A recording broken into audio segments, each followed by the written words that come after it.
enthusiasm. I've got your fee if you're looking to keep busy. Here are the details.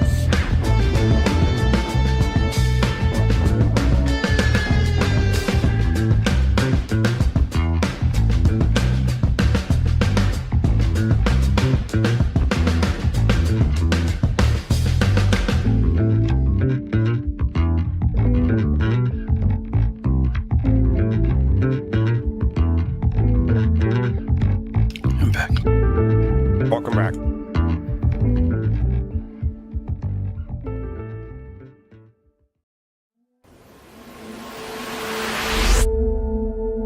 As usual, I'll hang till you do through your opening, and then once you preview it, you might step away.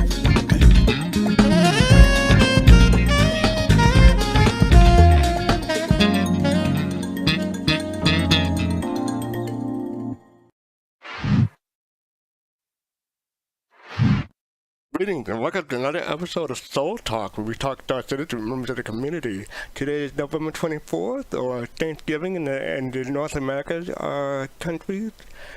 And today I'm joined by my co-host, been a while, GriffinGamingRPG. How are you doing, Griffin? Doing good. Happy Thanksgiving to you and to everyone who celebrates Thanksgiving. Yeah, exactly. Same to you. And how has your week been?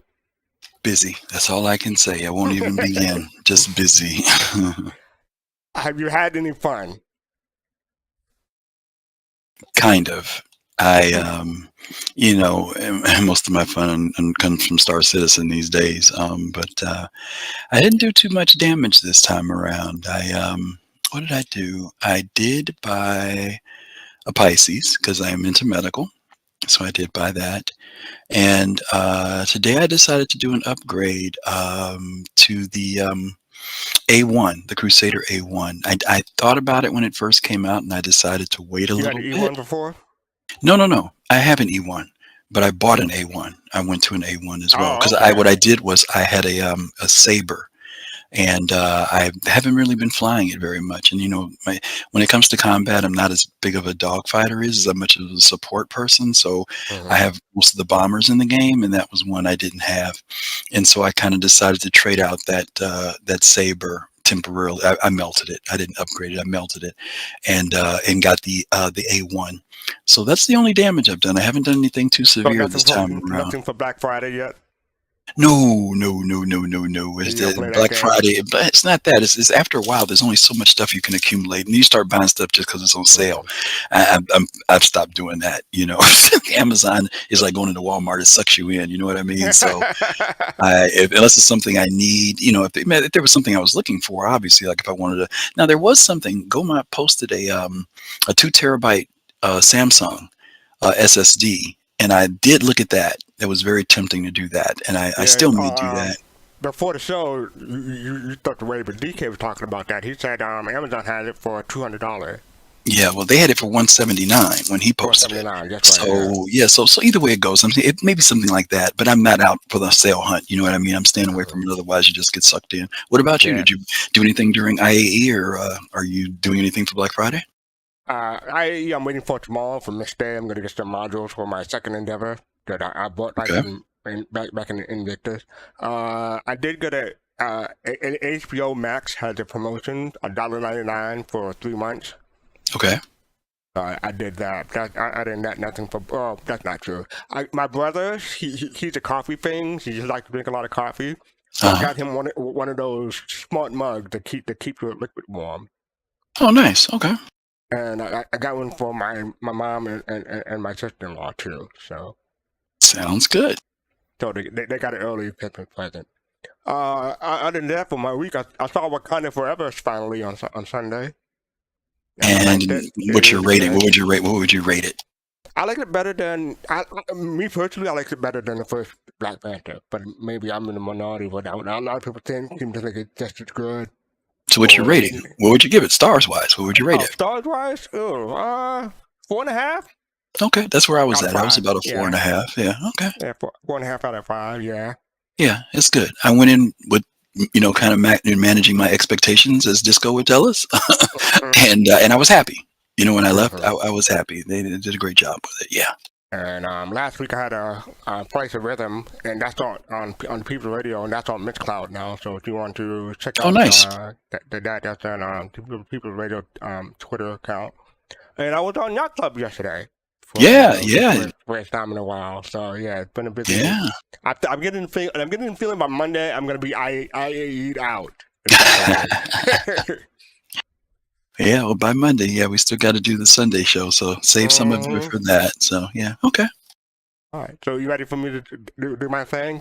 Sure, let's go. Oh, before I do my thing, come back on what's on the screen now. Starjump Graham was kind enough to do a Brandon Richmond skin for me, and he also did a Soul Citizen skin for the Starliner, for Genesis. But this is the he was kind enough to say some kind words about Soul Citizen, so that's what that's in the background. Matter of fact, I got the thing in my background behind me now too. So yeah, thank you for starting. That's what that whole thing is about in my background. All right, so I'm gonna do my thing. I did a version of this back in January, but this time I'm gonna try to stick with the original version and honor Thanksgiving. The hardest part will be me trying not to smile or laugh while I'm doing it. So okay, here we go. Yeah, Look, I got green, potatoes, tomatoes, lamb, ham, hog, dog, beans, potatoes, tomatoes, chicken, turkey, beans, tomatoes, lamb, hog, dog, beans, potatoes, tomatoes, chicken, turkey, rabbit, you name it. Beans, potatoes, tomatoes, beans. I think they get the point. Beans. Okay, so for all of you non-people of color, we're not going to even penalize you for this one, okay? And I know what it is, but I'm going to see if we bring some people in, and we'll see. Let's see who we can bring in. Okay, first of all, you know what I'm going to do? We're going to bring in Kaizen and Kusanagi because they are non-people of color, and let's see if they get it. Kaizen. Yeah, Kaizen is. That's true, but Kaizen ain't African American, so he may not know the whole deal. I'm pretty sure he does. You think he's gonna know? Okay, so let's bring Admiral first, then Kai, and then we'll bring everybody else. Okay, so we're gonna put Admiral Kusanagi on the spot. Admiral, are you there? He might be moderating. He's got his mic muted. All right, he's not there, so we're gonna bring in Kai next. All right, we're gonna bring in Kai. I said so in chat. Okay, that's fine. So yeah. Kusanagi's actually driving. Oh, he's driving. Okay. Can you hear me? Okay, yeah, we hear you, Admiral. Okay, so Admiral, you're gonna get the first shot. Do you know what that is that fastcart was singing? No, I don't. Okay, all right, fair enough. Kai, I said, if you were not a person of color, you will not be penalized, okay? You did not blame him for that. Render under Pastor Caesar, Julie Caesar, or Shirley Caesar. What belongs to Shirley Caesar? All right. Spamming out to DJs this morning on the New Soul live jam hour that we had earlier. Hell yeah! And matter of fact, when New Soul plays it earlier, I just shake my head because I have planned this on Tuesday, so I was already going to do it. Even when you started going, when you said we got hoes, I was like, you name it. All right. Okay. My question for everyone while I was doing it: who is twerking? No, I'm kidding. Oh my God! Please no. Listen, Admiral, we were going to play that song for you after the show, so you'll know exactly what it was. Okay, because we don't want Admiral to be left out on that one. Can I give an apology though, Griff, to all those in the chat and as the viewers? I apologize for giving you guys at fastcart ammunition. For this I thought about it on Tuesday. I was going to do it anyway. Yeah, I was going to do it on. I planned on Tuesday. Okay. Yeah. All right, I'm gonna step away for a minute. You guys go ahead. I'll be right back. All right. Yeah. So, this is going to be a I'm not gonna say we're gonna, blaze through this. That's the wrong word to use. But we're gonna go quickly through this because we got a lot to cover. But I just want to say real quickly, we're still doing, taking donations for the charity stream, Gamers Outreach Foundation. Hopefully, Christianity can. No, she can't. She stepped away. She's driving. But I'll put the link in chat. But yes, we're still taking donations for the charity for Gaming Outreach. So if you feel up to donating, we appreciate it. Okay, so let me put that in here real quick. And after that, we're going to do the sneak peek. So here we go.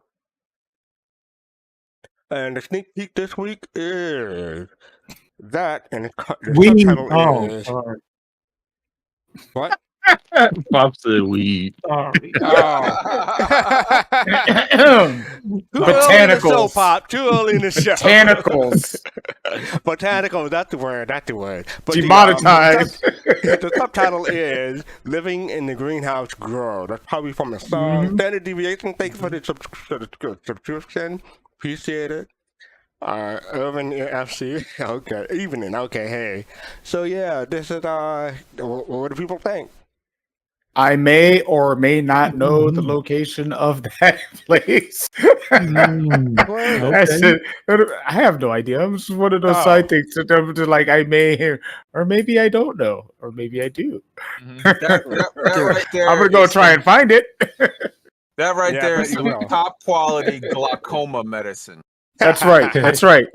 Medicinal purposes, people. Medicinal purposes, exactly. That's right. That's right. You got a license for it, so you're fine. Yep, that's right. And if you look real closely, Love Machine, I see your logo back. No, I'm kidding. Right, right.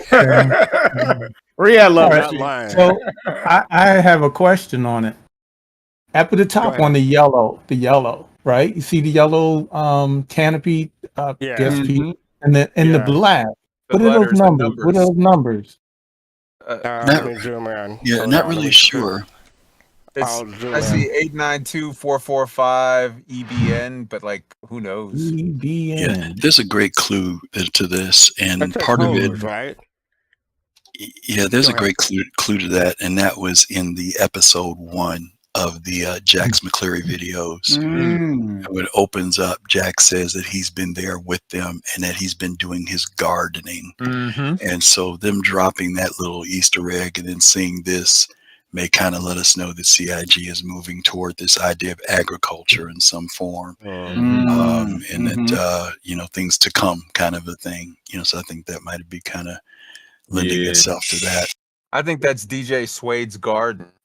No, I don't. That's not have a green thumb. hence needing all of those munchies, all those tomatoes, potatoes.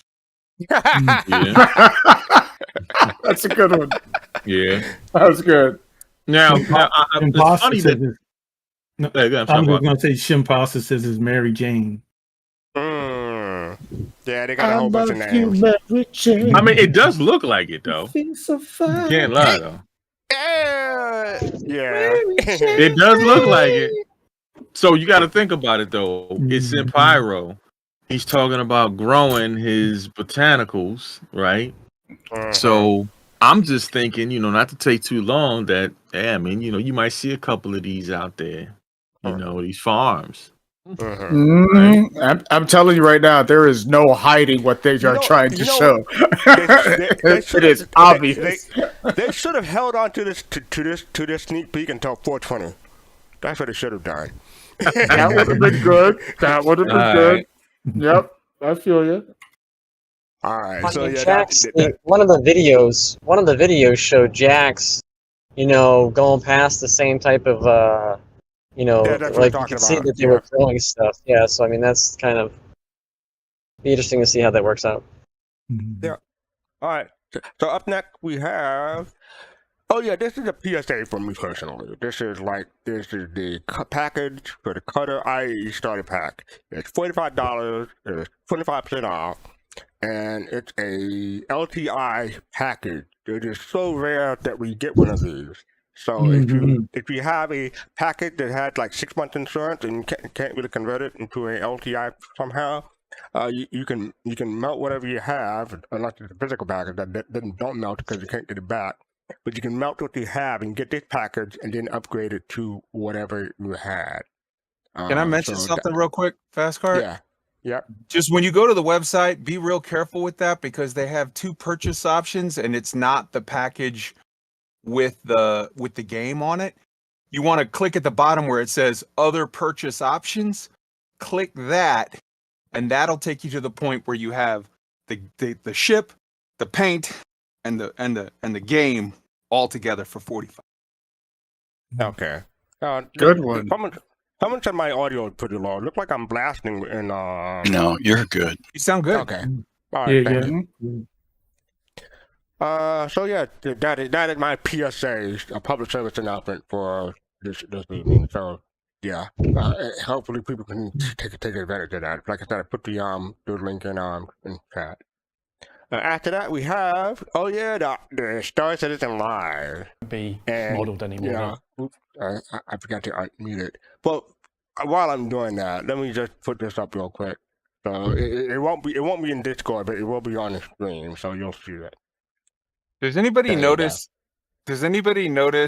that amongst the other Star Citizen helmets in the background there's a Star Wars Rebel helmet. I saw that. Yeah, he's always had that up there, believe it or not. I love that. I love that. I didn't notice it until today, yeah. I love that. Yeah, but this is my personal highlight from last week SCL. The measurement is not done. So anyone try to stir up Reddit, you will talk about the discussion for the measurement was done, not the measurement was done. But yeah, that's one of the things that I wanted to highlight from last week SCL.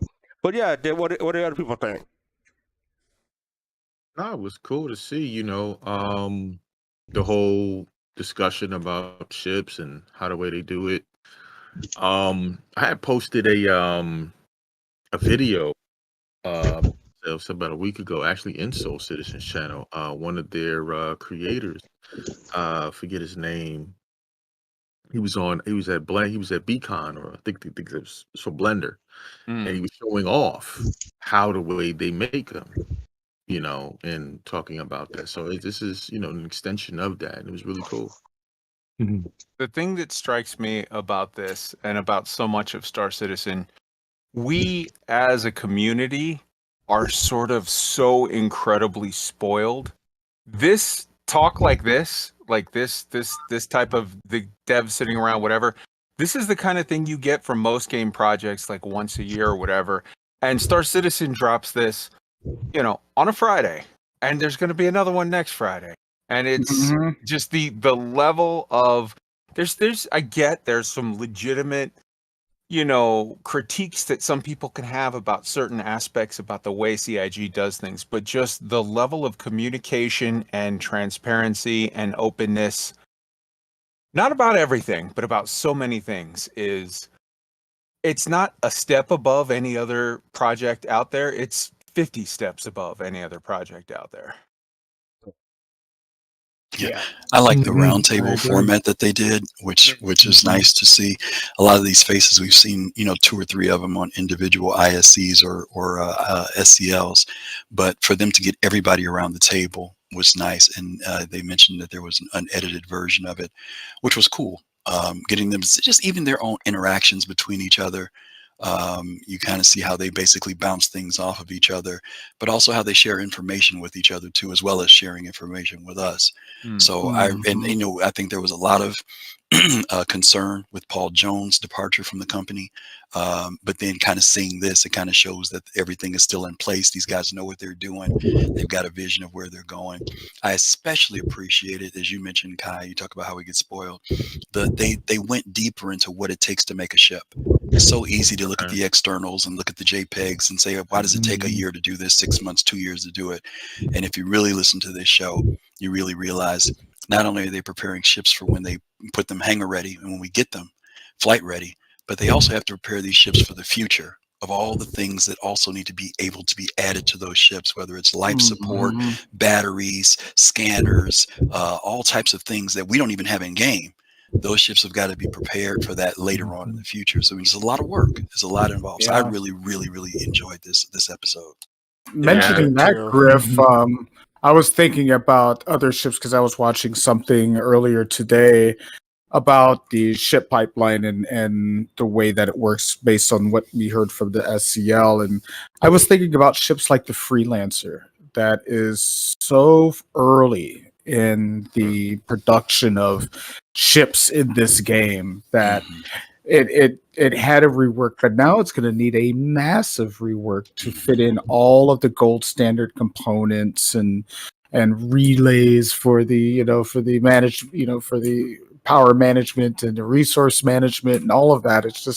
It's not you see the amount of work that needs to be done for that particular ship and what it's going to take to do all of the others. And this team has a lot of work that that is very difficult for them to keep up with, but they're doing the best that they can. Resources are spread thin in some points, and they kind of let us know that sometimes we might have to put a ship on a back burner for a minute while we concentrate on this because there's only so many hands in the cook in the kitchen right now. So you gotta it's pretty cool.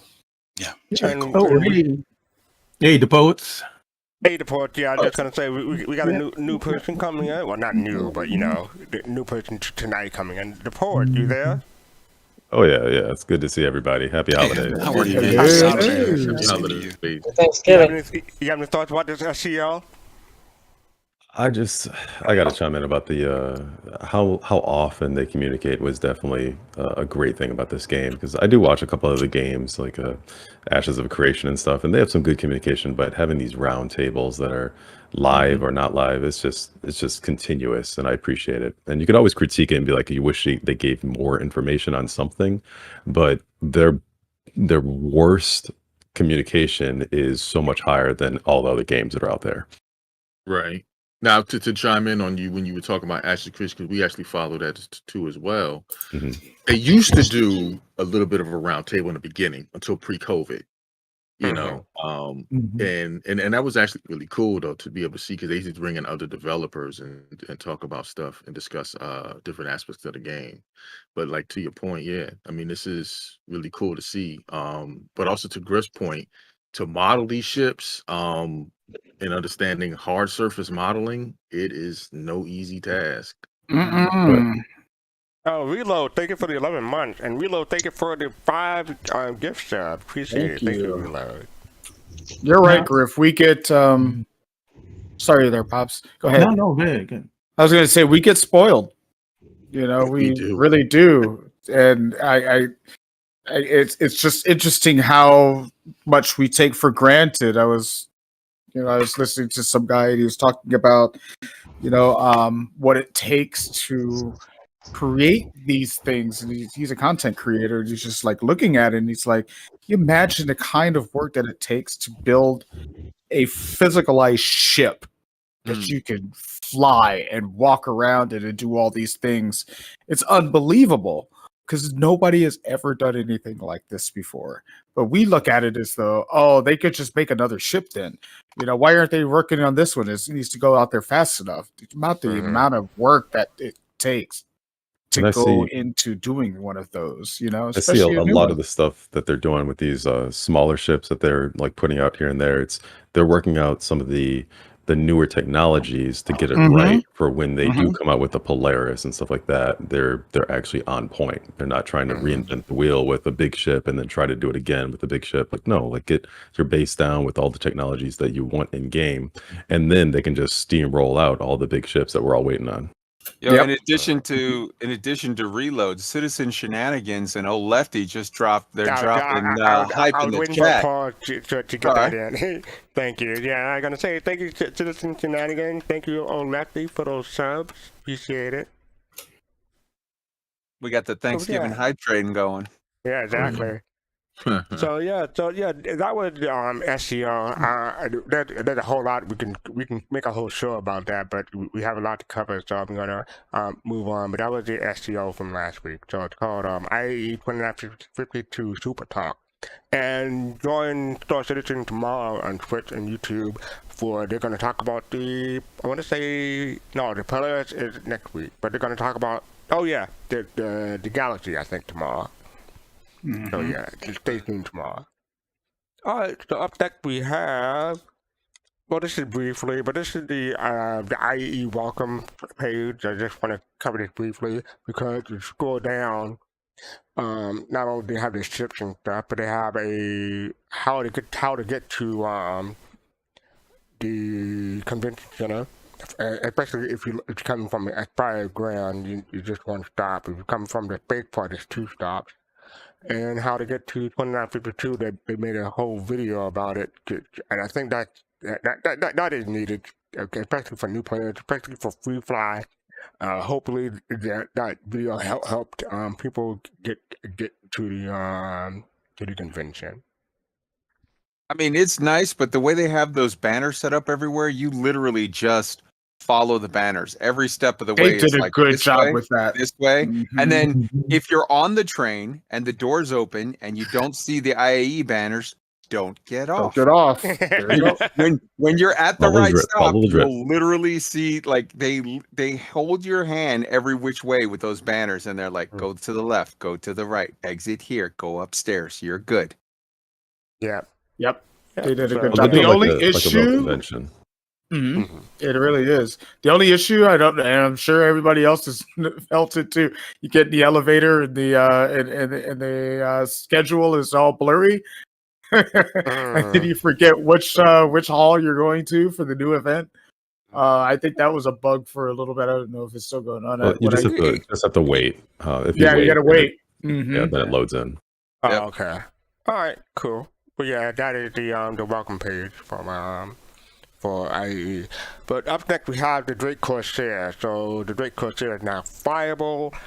Did anyone buy it? What do people think? How does it fly? Anyone going to talk about it? I flew it in atmosphere. We took it out. It's cool in space, but in atmosphere, oof. She's not gonna be a pretty, tight turner. Put it that way. She's not a Mercury Star runner. Exactly. As the man who represents Drake here in the chat, let me just say that ship is gonna help me explore other people's shit. Let's go. All right. I mean, it's a cool ship for Drake. It's a very cool ship. I like it. I'm never gonna buy one.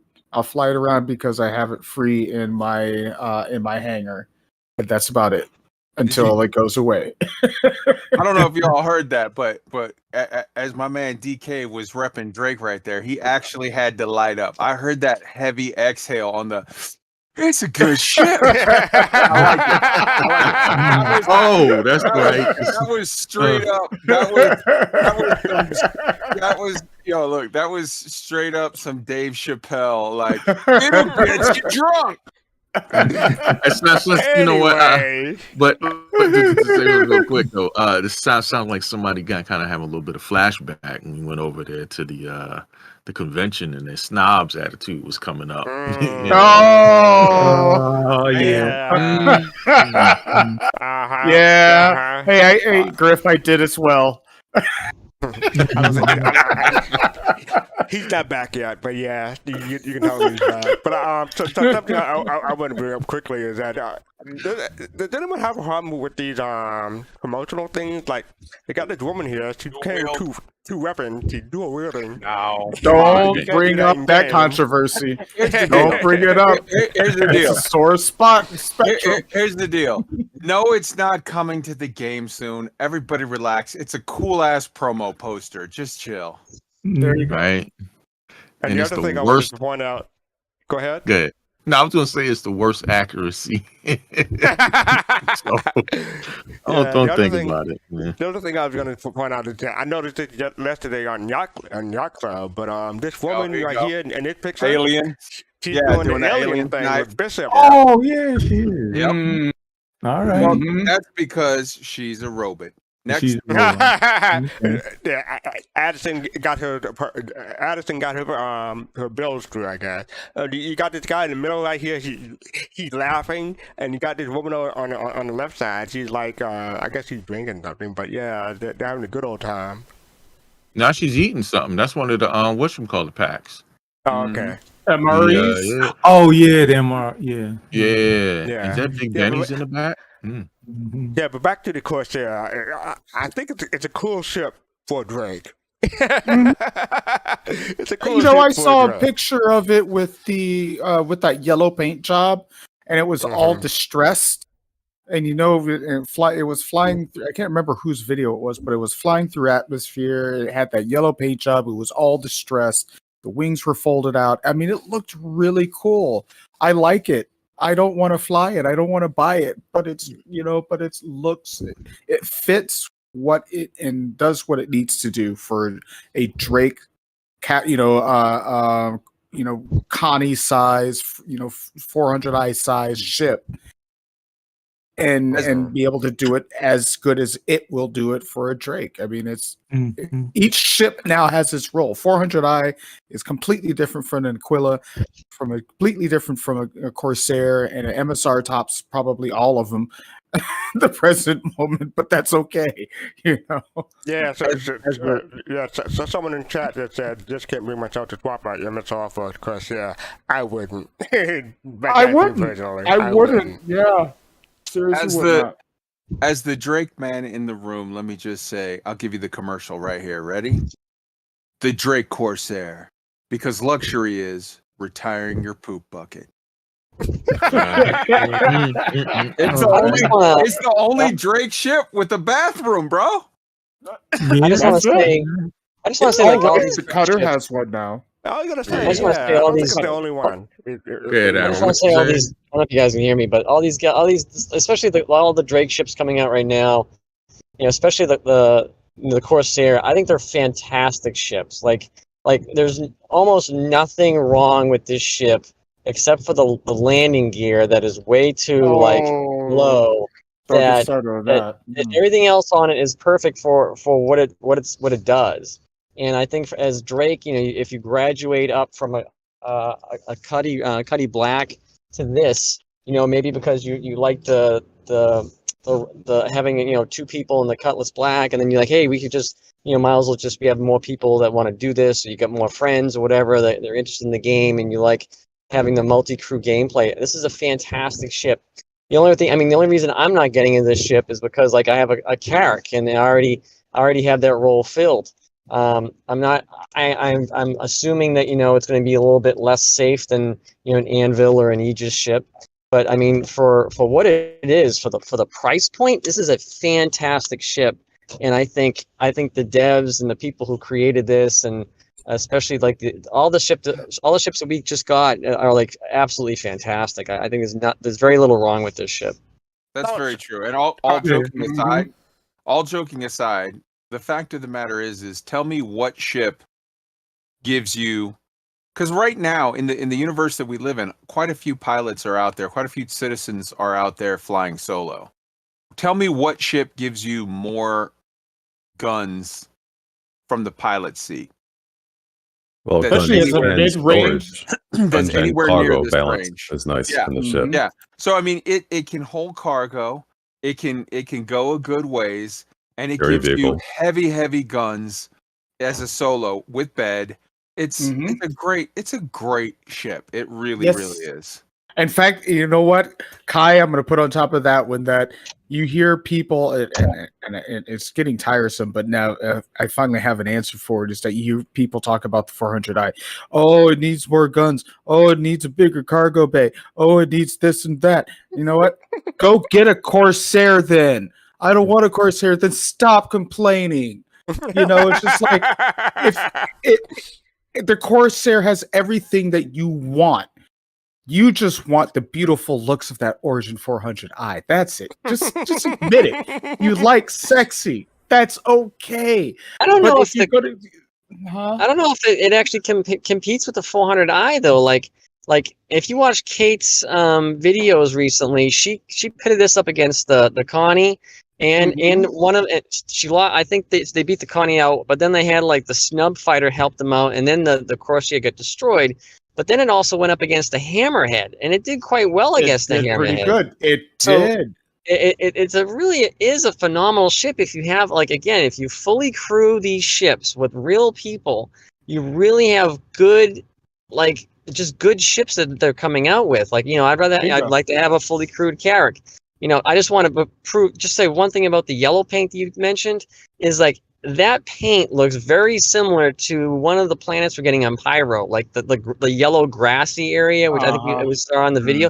I'm like, that would be a great camouflage if that's where you were kind of hanging out and that's where you were parking your ship most of the time. So I think I just like to see that color. So I'm like, oh, that kind of looks like that planet we've seen.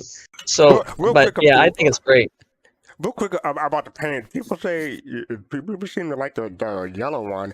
I really like the black one, the Eternity one. That I got the black one. Oh no, that's cool too. I think they did a good job on all the paints, really. The Commando one, that one looks like, you know, it's straight up military. It's pretty cool.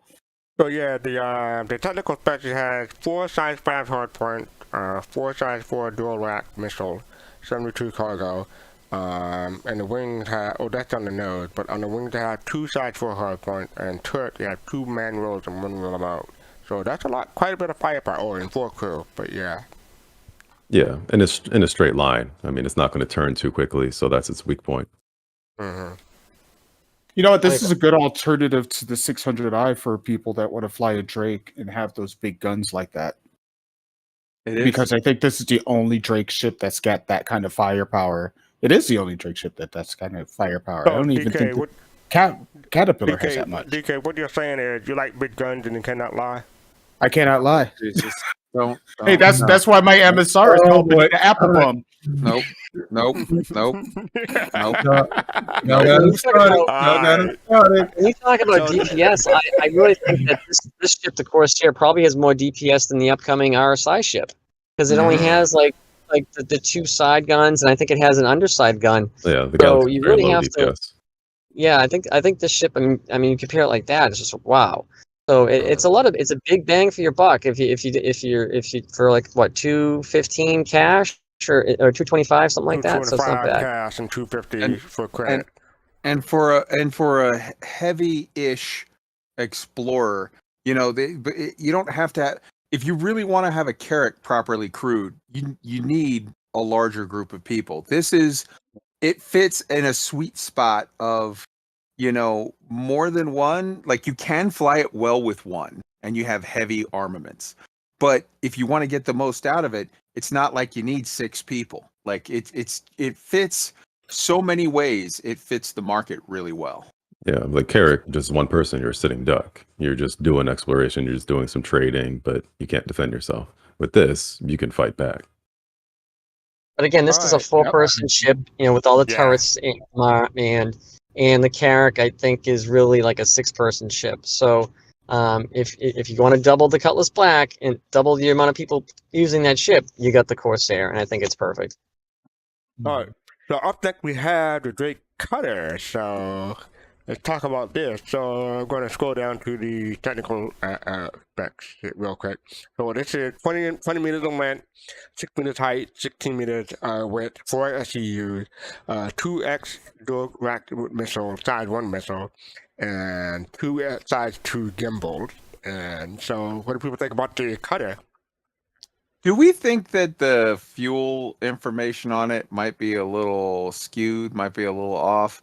Because that thing literally confirmed it was. Okay. Yeah. That thing holds more fuel. That thing is like a TARDIS where it holds more fuel than the entire internals of the ship. Yeah. Okay. It's got more fuel than the 400i, and I think as much. I think the Cutter is quite possibly the ugliest ship in the history of any kind of sci-fi. I don't know about that. You interrupted me. Let me finish. I think it's the ugliest ship in the history of anything, and I madly love it. It's like a pug. It's just so ugly that it's amazing. Yeah, it's it's just a neat little. I mean, obviously, I think the Avenger Titan is still better, and I think that the Asp Nomad is better. But like of the three pure starter ships of the Aurora, the Mustang, and the little Ugly Guppy, the Ugly Guppy is the winner hands down. It's amazeballs. Okay. It is cool, man. I flew it around today, just going from a station to station just to play around with it. That thing's a little, it's pretty quick in a straight line. Once you get that thing pointing in one direction, it's pretty quick. It is versatile for its size. It's a rather good alternative, and not alternative. It's a good starter ship, period. It's just a good starter ship, period, for somebody that's interested in something from Drake. Yeah, and like Fasco pointed out to us, for $45. Yeah, for $45 with LTI for package. LTI, can't beat that. And you get a little bit of money. Right, you can't beat that. Yeah, you can't. And even when it goes to its regular price, was what, $60 or something like that? $60 for that. That's for the game package. That's for the game package. That's with the game package. It's the same price as a Titan. For the standalone, it is $40 War Bond and $45 for store credit. So and it holds an STV. That's right, Papa Doc. It holds an STV as well. It's very versatile. I mean, you can't do that in I mean, I don't know if you can in a Titan, but it's real tight fit. It's an easy ship to recommend to a new player. Easy. So we're gonna go to the Q&A for the cutter. So most of these are basically standard questions. We're not gonna spend too much time on it. With the armor compared to other ships, compared to other ships, the class cutter is relatively tanky and with lower than average shield. What are the advantages, disadvantages the ship has versus the other starter ships in the class? Aside from slight armor advantage, the cutter has a full interior, healthy floor, SCU cargo, and then quantum and hydrogen fuel tank. How does the ship handle maneuverability-wise? For its size, it's fast in a straight line, but let you down in a smaller. But it's let down by smaller maneuvering thrusters, so don't expect to change speed at high velocity. Does the cutter have docking collars? No. Do you see the cutter being used as a snub or stevedore for ship that fits within in the way the Pisces serve the current? The cutter is probably too big for a ship in that category for anything other than the largest ship. Will the cutter what ship would the cutter fit inside? At present, the 890 jump, but it's classified as XS, which is size 2 ship, so any feature ship with a hangar size will accommodate it. Can the cutter carry any land vehicles? It was not required at the design as such, and none officially supported. However, as someone mentioned before, you can get the Mule and the STV inside of it. Real quick, try to get through these real quick. The cockpit separated from the cargo area of venting. The cutter split into 3 areas. The cockpit half and rear toilet is part of the half for its purpose, so one everyone else aboard. What is the cutter living amenities like? Bare bones is probably the nicest way to put it. What is the weapons you can put in the weapons locker? So the weapons locker has room for 2 pistols, 1 long arm, such as a rifle or shotgun or LMG, 1 special weapon, such as rocket launcher or railgun, and a multi-tool. And this screenshot here confused me, but I guess maybe that's me. But yeah, anyway. Combat-wise, where the cutter is supposed to fit in the overall scheme of things? The cutter is quite low on the combat rating. I think that's probably the best way to put that. How does the distinguish of the cutter compared to other starter ships when being scanned? The slightly larger cross-section for the ship, cross-section than most of the starter ships due to it being bigger, but the IR and EM will be very similar to the same size and variety of components. Can the external lighting be controlled by the pilot? Only the main headlight can be controlled manually. The external light is triggered by the power state of the ship. Do the missiles have a clearance to open when the cutter is landed? They do, but we recommend not attempting to launch missiles when landed. So, any comments about the Q&A? Don't launch a missile while you're landed. Right? That makes no sense. And why would this ship have a docking? That makes no sense. I think Was this people asking I think the Aurora had docking, right? Ooh, I don't know. Yeah. Does it? Yeah, the Aurora has docking. That's interesting. Yeah, I think they're just asking about docking because docking is becoming a thing with some ships, and they're just wondering whether or not you can come alongside versus landing at a hangar or on a some type of orbital planet or something. So it's just one of those questions that people. That's good gameplay for a beginner ship. If somebody can try that out and stuff, that's nice. Yeah. Let me ask a question to you guys. A lot of people are saying this is the starter ship now. Remember when the Nomad came up? A lot of people were kind of saying you should get the Nomad, skip over. Yeah. How do you guys feel about that? Is it the price point? Is it the features of the ship? Or do you think it's just comparable to any other starters out there? 100% both price point and features of the ship. It's cheap. And it's got a lot of things going for it. It's 2 SCU shy of what the Titan. But how often are you going to be doing those kinds of cargo trades in a Titan? You're not going to be making much anyway. But it's got enough to go by as far as creature comforts, utility, and cost. It's cheap. Okay, you can't beat that. DePoets, what were you going to say? What were you going to say, DePoets? I was saying it's got all the features that a beginner pilot really needs. Like it's got a bed, which is huge for a beginner ship. Being able to dock is cool.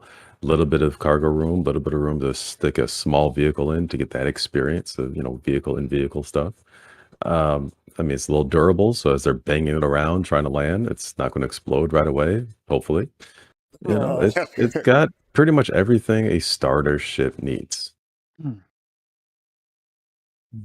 And for $40, it's a good price. For $40. Like I said, I think the Titan and the Outland are still a cut above this, but the price point for that cutter, if you're comparing it just against the Mustang or the Aurora, I think this beats them. Absolutely.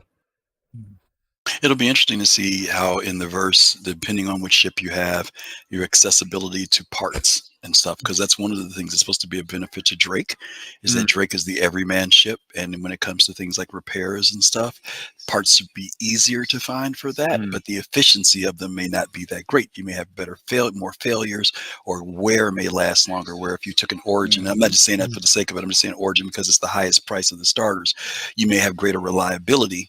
But when you do need to get some parts, you might have to find yourself kind of out there. You know what I mean?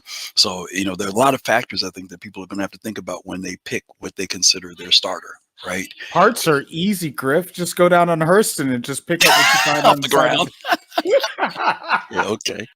And I was going to bring this up later, but I think I'm going to move it here. So we talk about the starters, and someone put together a infographic for Star Citizen package. Dr. Murray put this in our Discord. I don't think he's the one that made it. I think it's somewhere on Reddit probably. I don't have the original person name or anything like that, but yeah, this is a good graphic. Yep. We were talking about this on yesterday on Yacht Club, but on I think out of all these ships, the Aurora is probably the weakest because it doesn't have any cargo. But that's me. It depends on what you're doing. Some people may want to go to combat, but for utility, I think the Aurora is the weakest. What do other people think? See, my only issue with this is that they put the Avenger Titan in here, and that has become a community recommendation more than a CIG recommendation, because some people would even put the Cutlass Black in if they really could. So I think the Cutlass Black is too expensive for what this person. No. That's not what I'm saying. I'm not talking about this person. I'm saying there are a lot of community people that will tell people if they want the all-around general starter, just go to a Cutlass. Just like they'll tell people to do the same thing for the Titan. So I almost want to eliminate the Titan from this list because it doesn't fall into CIG's categories per se of the the earlier starters, because the Nomad could fall in here too. You know what I mean? For sure. The only other thing that I would point out, and it is on the chart, but you need to highlight it. you cannot underestimate how valuable right now in the verse the 100i series and the Pisces series are for the ability to spawn them from a planet side little ground pad. Mhm. That's a really and the fact that you've got the bed in the 100 series and you can spawn on the ground for so many things. Like we just had the Halloween mask thing. The ability to sometimes you land, you bed log, your ship disappear. You run in to get the little things, and your ship has now disappeared. That you can just go to the ground pad and spawn it, and you have your bed back. That is a massive value to me. That's a 100i best thing ever. I think it's only one ship here that actually is worth getting now, and it's the Cutter. It's the only ship that does so much. Even the reduced cargo between the Titan and the Cutter, you've got, but it has we know it has the bed, it has a full toilet and shower. Like not even the Nomad has that, and the Nomad's like far overpriced. In the Nomad you get a camping toilet, so you can compost it. The Cutter is so much better, and I hope that it really shows where SIGA's going with their starter ships. So it would be nice to see a little bit of updates to the other ships. Okay, let me tell you what I don't like about the Cutter and why I didn't buy one. It's slow. It's sluggish. The back door takes forever to open and close in the back of the ship. I don't need the toilet in a starter ship. Those automatically cut the Cutter out for me. For somebody who has these other ships. I'm not saying it's not the ship for somebody to get as a starter. I'm saying that each one of these ships, I can find something that's wrong with them or why it's not a good ship. So when the community says, "Oh, this is the one to get," I think you better be careful. Not you, but I think we have to be careful about saying don't get any of the other ones. Like they have no place. Because to Kai's point, the C8 and the 100 series can spawn on planets right now. And you can't do that with the other ships. And for some people, that's important to them. But I do agree, as an all-around, as far as a ship that offers features, I agree. The Cutter is there. I agree. I just want to talk about Cavion, if that's his name. And he's like, "Why do I need a shower?" Is because in the future, like if you go up to a vendor and you've been out there in the verse for a week, you're doing outpost stuff or you're working mining and stuff like that for a while. You're going to stink, and a vendor might give you worse rates because or not want to deal with you because you smell a little funk. So, and not the good funk either. So, so that's why having a shower is a good thing. All right. Y'all played The Sims before. I mean, in The Sims, you have to make your sim take a shower from time to time. Yeah. And if you didn't, you get refused. I think what this chart, though, highlights the most is exactly Griffin's point, where when you say you got to get this ship, that's a good recommendation if you know what the person that is looking for a ship is looking for. If you want, it used to be back in the day before they had the cargo thing figured out. If a new player came in and they're like, "Man, I just want to do combat play, combat," you would say, "Okay, well, get that Mustang Alpha." Or, "Hey, I want to do box missions." Well, then don't get that Mustang Alpha. Now I know it's changed, whatever. But this little chart highlights well, is the speed important to you? Is the guns important to you? Is the cargo capacity important to you? Is the ability to spawn on a planet important to you? And yes, the Avenger Titan does get recommended so very much because it's a really, really good all-rounder. But for some people, depending on what they want, if for them the spawning on the planet is a super deal breaker, it's important, it's a must, well, now you're looking at the Pisces or the 100. Can I highlight one thing? Oh, go ahead. I just want to highlight one thing. All of this was done in Starjump Fleet Viewer. Yeah. Thank you, Starjump. Oh, is that what this is? Nice. Yeah. Everything there is done in the Fleet Viewer. Very cool. I just want to add about the maneuverability on it was if you've flown the Prospector, people say that doesn't can't bank well. It has got bad maneuverability, but you can stop on a dime in that ship if you throw the VTOLs down and bank hard. You can literally, and this has the same capability. Being the Cutter, you throw the VTOLs down, you can make these probably wicked sharp banks.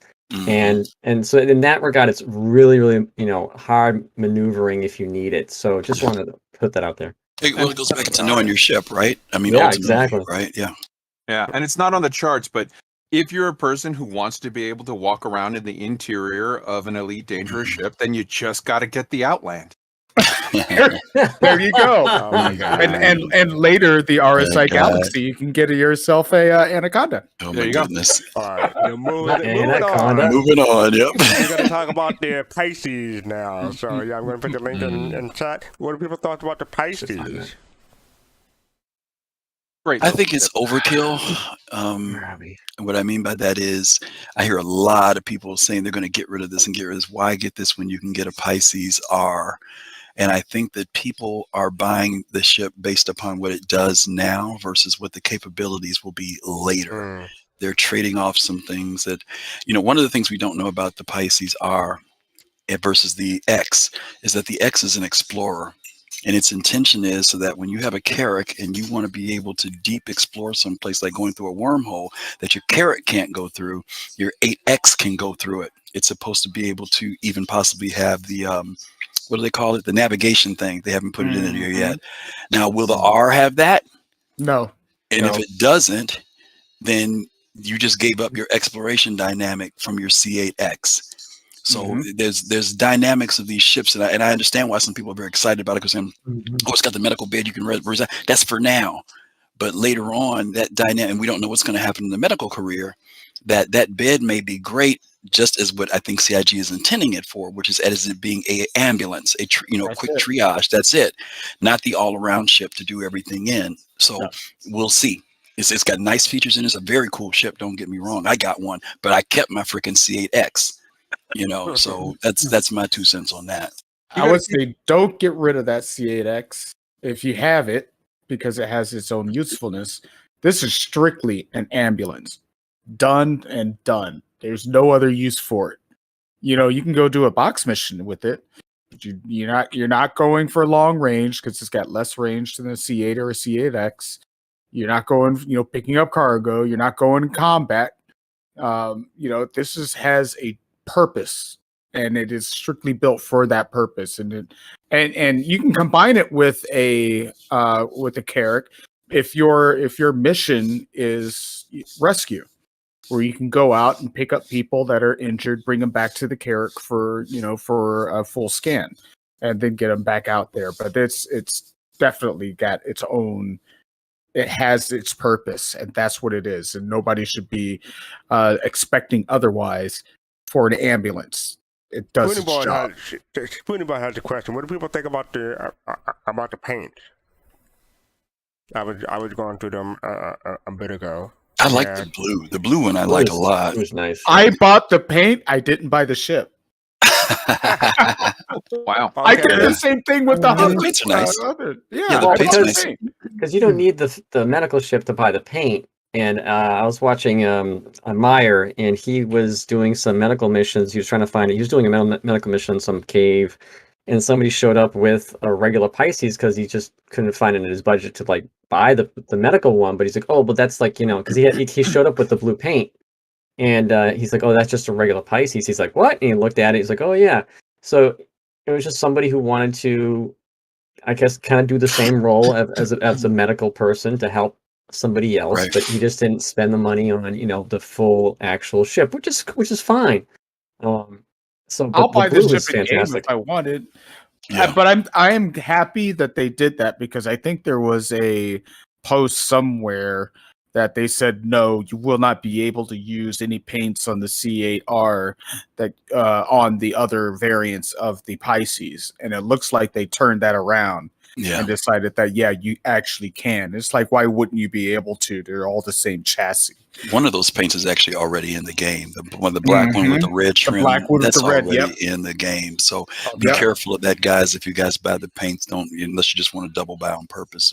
With that pack, there's a 4-pack and a 5-pack. So, and that's the other thing too, how they jumbled it around a little bit. With if you buy the paints, you can buy them individually, or it's a couple different packs. I just want to agree with you, Griff, real quick. Is that the fact that I have the Expedition Pisces too, and it's just that's like the Apollo, ships, and I should say Apollo, or the shuttlecraft from the Enterprise. You want a ship to be able to go down, leave the Carrack up in space or in orbit, come down, get your supplies, and et cetera, et cetera. But now I'm like, oh man, I wish my character had 2 bays because now I want my medical ship and to have I don't want to get rid of it. So it's like kind of like, what do you do? What's your mission for this time out? And so you have to figure out what type of shuttlecraft you want. You want the red, the regular one, or potentially future one that we don't know about yet.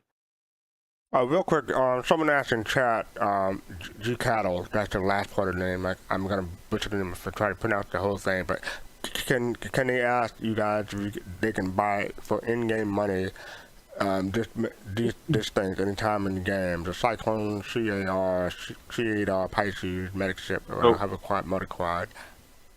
So for when that comes up again, fastcart, it's Quetzalcoatl. It's named after the Aztec god Quetzalcoatl. Ah, okay, thank you. It's an alternative spelling of it, but it's Quetzalcoatl. All right, I love it.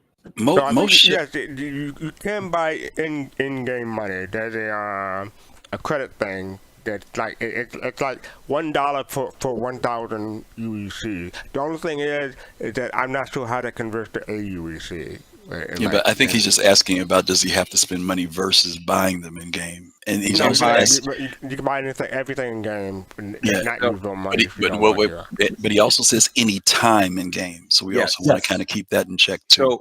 So basically, whenever they sell these ships, the pattern that they have been going with Quetzalcoatl is if you can buy it with your credit card today, then in 3 months in the next cycle, you will be able to buy it in game for in-game cash and or rent it at shops. You'll have to go and see. You'll have to go and see sort of what the pricing is, how many thousands or millions it'll be in game, but they're fairly reasonably priced. So you can always feel free to try it for free. And right now, for stuff that they're entering that is on the show floor, you can literally just go to the show floor and click the most expensive ship that they have out there. You can click rent and you rent it for $0. So you can go out there and any ships that are on the floor, you can rent them for $0 in game and fly around with them for a day or two and have some fun and see like, hey, do I like this? Is this one that I want to buy in a couple months when it's in game? Do I want to buy it with cash now? They give you a really good chance to see what you like, try before you buy kind of thing. And in fact, I think someone just convinced Kusanagi to buy a second character. You gonna get a second character, Kusanagi? That actually solves all my problems. I just need one of you guys to just maybe all of you man the other. Well, just man the other one. That'd be fine. So yeah, I didn't go over the technical specs. Length 13 meters, width 10 meters, height 3.25 meters, medical bed, tier 1, tier 3 bed. Someone explain what the tier 1, tier 2, tier 3 means real quick. Tier 1 bed is the highest medical bed. It's full resurrection. It has all of this stuff. And a hospital. And in a hospital. Yep. The tier 2 bed is, unless I'm mistaken, that's the level that you have on the premier ships where you can full res, but it's not in the hospital. And then the tier 3 beds are supposed to be beds to help with broken limbs and broken whatever, but not full resurrection. And let me preclude that, or let me add to that. That's now what it is. Yeah. Because later on, tier 2 will be severe injuries. And that's and whether you're in a tier 2 or tier 3, you cannot be 100% back together. You will always at some point need to go back to a hospital. So if you break an arm or something along those lines, you may be at 97%, 92%, whatever the case may be, enough that you can get around and still do things. But ultimately, you still need to go to a tier 1, which is why there's this medical loop that exists. So what these beds do now versus what they will do in the end, keep that in mind if you're thinking about long-term purchases for ships that are medical ships or have medical beds in them. Yeah, you don't want to fall into the trap that early on, a lot of people who went with the Cuddy Blue, then later on when CIG implemented what they said they were going to do all along, which was red rather, sorry, when they did what they were going to do all along, which was, move that to more of an ambulance ship, and then those people got mad. So to Griff's point, you have to keep in mind what it is now, but also what it will be. And purchase responsibly. Look at what you want and get what you want. I've always loved the entire Pisces line. It looks like a Star Trek shuttle. It's a neat little ship. It's got all kinds of whatever. But it also has, let's be honest, they definitely have drawbacks. And if those drawbacks are okay for you and its use case fits with what you want, then mazel tov, go and enjoy. But don't expect it to be something that it's not, and don't expect it to not be what they've already told us it will be in the future. Cindy Cinderson, thank you for the subscription. Appreciate it. And just to finish off the specs real quick, it has one pilot and one jump sheet, and 2 side 1 hard point. So that's the technical spec. And it's $60 for War Bond and $65 for RSI credit. What do people think about the price? I think it's okay. think it's a little steep for what it is. That's just me. Yeah, people seem to be hesitant about answering that one. So real quick, I'm gonna go with the Q&A. Christian, you can put the I got link it. in. Thank you. You want me to read this one, or you want to do it? Yeah, you can do it, please. Take some pressure off of you. All right, Anvil Q&A Pisces. Now that the Anvil Pisces has been added to the verse, we posed a few questions to the vehicle team about new entry-level ship for medical and rescue gameplay. Here are the answers straight from the designers themselves. What are the C8R's advantages and disadvantages compared to the Cutlass Red? The C8R is a much smaller ship with smaller components, meaning the general operational costs will be lower as the components are cheaper to maintain. It can also fit inside most ships with a designated hangar, making it a fantastic addition to some of the larger ships in the game. However, due to the smaller components, the C8R is more vulnerable to attack than the Cutlass Red. Is the Pisces 8 a modular ship or a C8R variant? The C8, C8R, and C8X are specific variants to the Pisces. Give me 1 second. No problem. I'll take the next one. What ship can the C8R fit inside? The C8R is a XXX ship, so size 1 ship, so it can fit inside any ship to hangar of that size or larger. Naturally, it fits in the Kirk as the base ship was designed around it. Okay, you back, Griff? You muted. I'm pushing the wrong button. Are there weapons and armor racks on board? There are no weapon or armor racks on board, only personal storage for the crew and patient. One of the C8R's intended purposes is medical extraction in hostile situations and combat. How well armored is it? The ship is armored to the same level as the other Pisces variants. Instead of heavier armor, it relies on its speed and size to avoid the bulk of incoming fire. How does the C8R compare to the C8 and C8X in terms of maneuverability and speed? The C8R is slightly faster in a straight line, with some extra power being provided to the thrusters over the other variants. This is to aid in getting the patients quicker, as well as getting out of a hostile situation faster. Does the C8R retain the jump seats from the base Pisces? To make space for the medical stations, one of the jump seats was removed, though one remains to allow a crew member to care for any patient in transit. How does the signature of the Pisces C8R compare to other variants when scanned? As the core components are the same and the medical bed doesn't currently consume power to create emissions, the C8R is the same as the other variants. No, I'm going to stop right there real quick. Because it says currently that it's the same, because the medical bed currently does not consume power. That could mean, not official or anything, that could mean in the future it could change. So just be warned. Other than the med bed, what other medical equipment does the C8R have on board? The C8R's medical capabilities are confined solely to the medical bed. Will the med bed affect power usage? Currently, the med bed does not use the ship's power systems. However, it will require ship's power and other resources to operate in the future. Can players use the C8R's med bed as a respawn point? The C8R has a Tier 3 medical bed, so it cannot be used as a spawn point. Only higher tier med beds have this feature. Does the C8R have any special features to better withstand or evade incoming defensive fire from ground positions as compared to the base Pisces? The C8R has the same defensive capabilities as the base Pisces. As it can be difficult to respond to a medical beacon on the dark side of a moon or planet, could you tell us more about the headlights? Do they differ from the standard Pisces? The C8R has the same headlights as the other Pisces variants. Does the Pisces or Does the Pisces C8R have ground-facing landing lights that can be controlled by the pilot? It does not.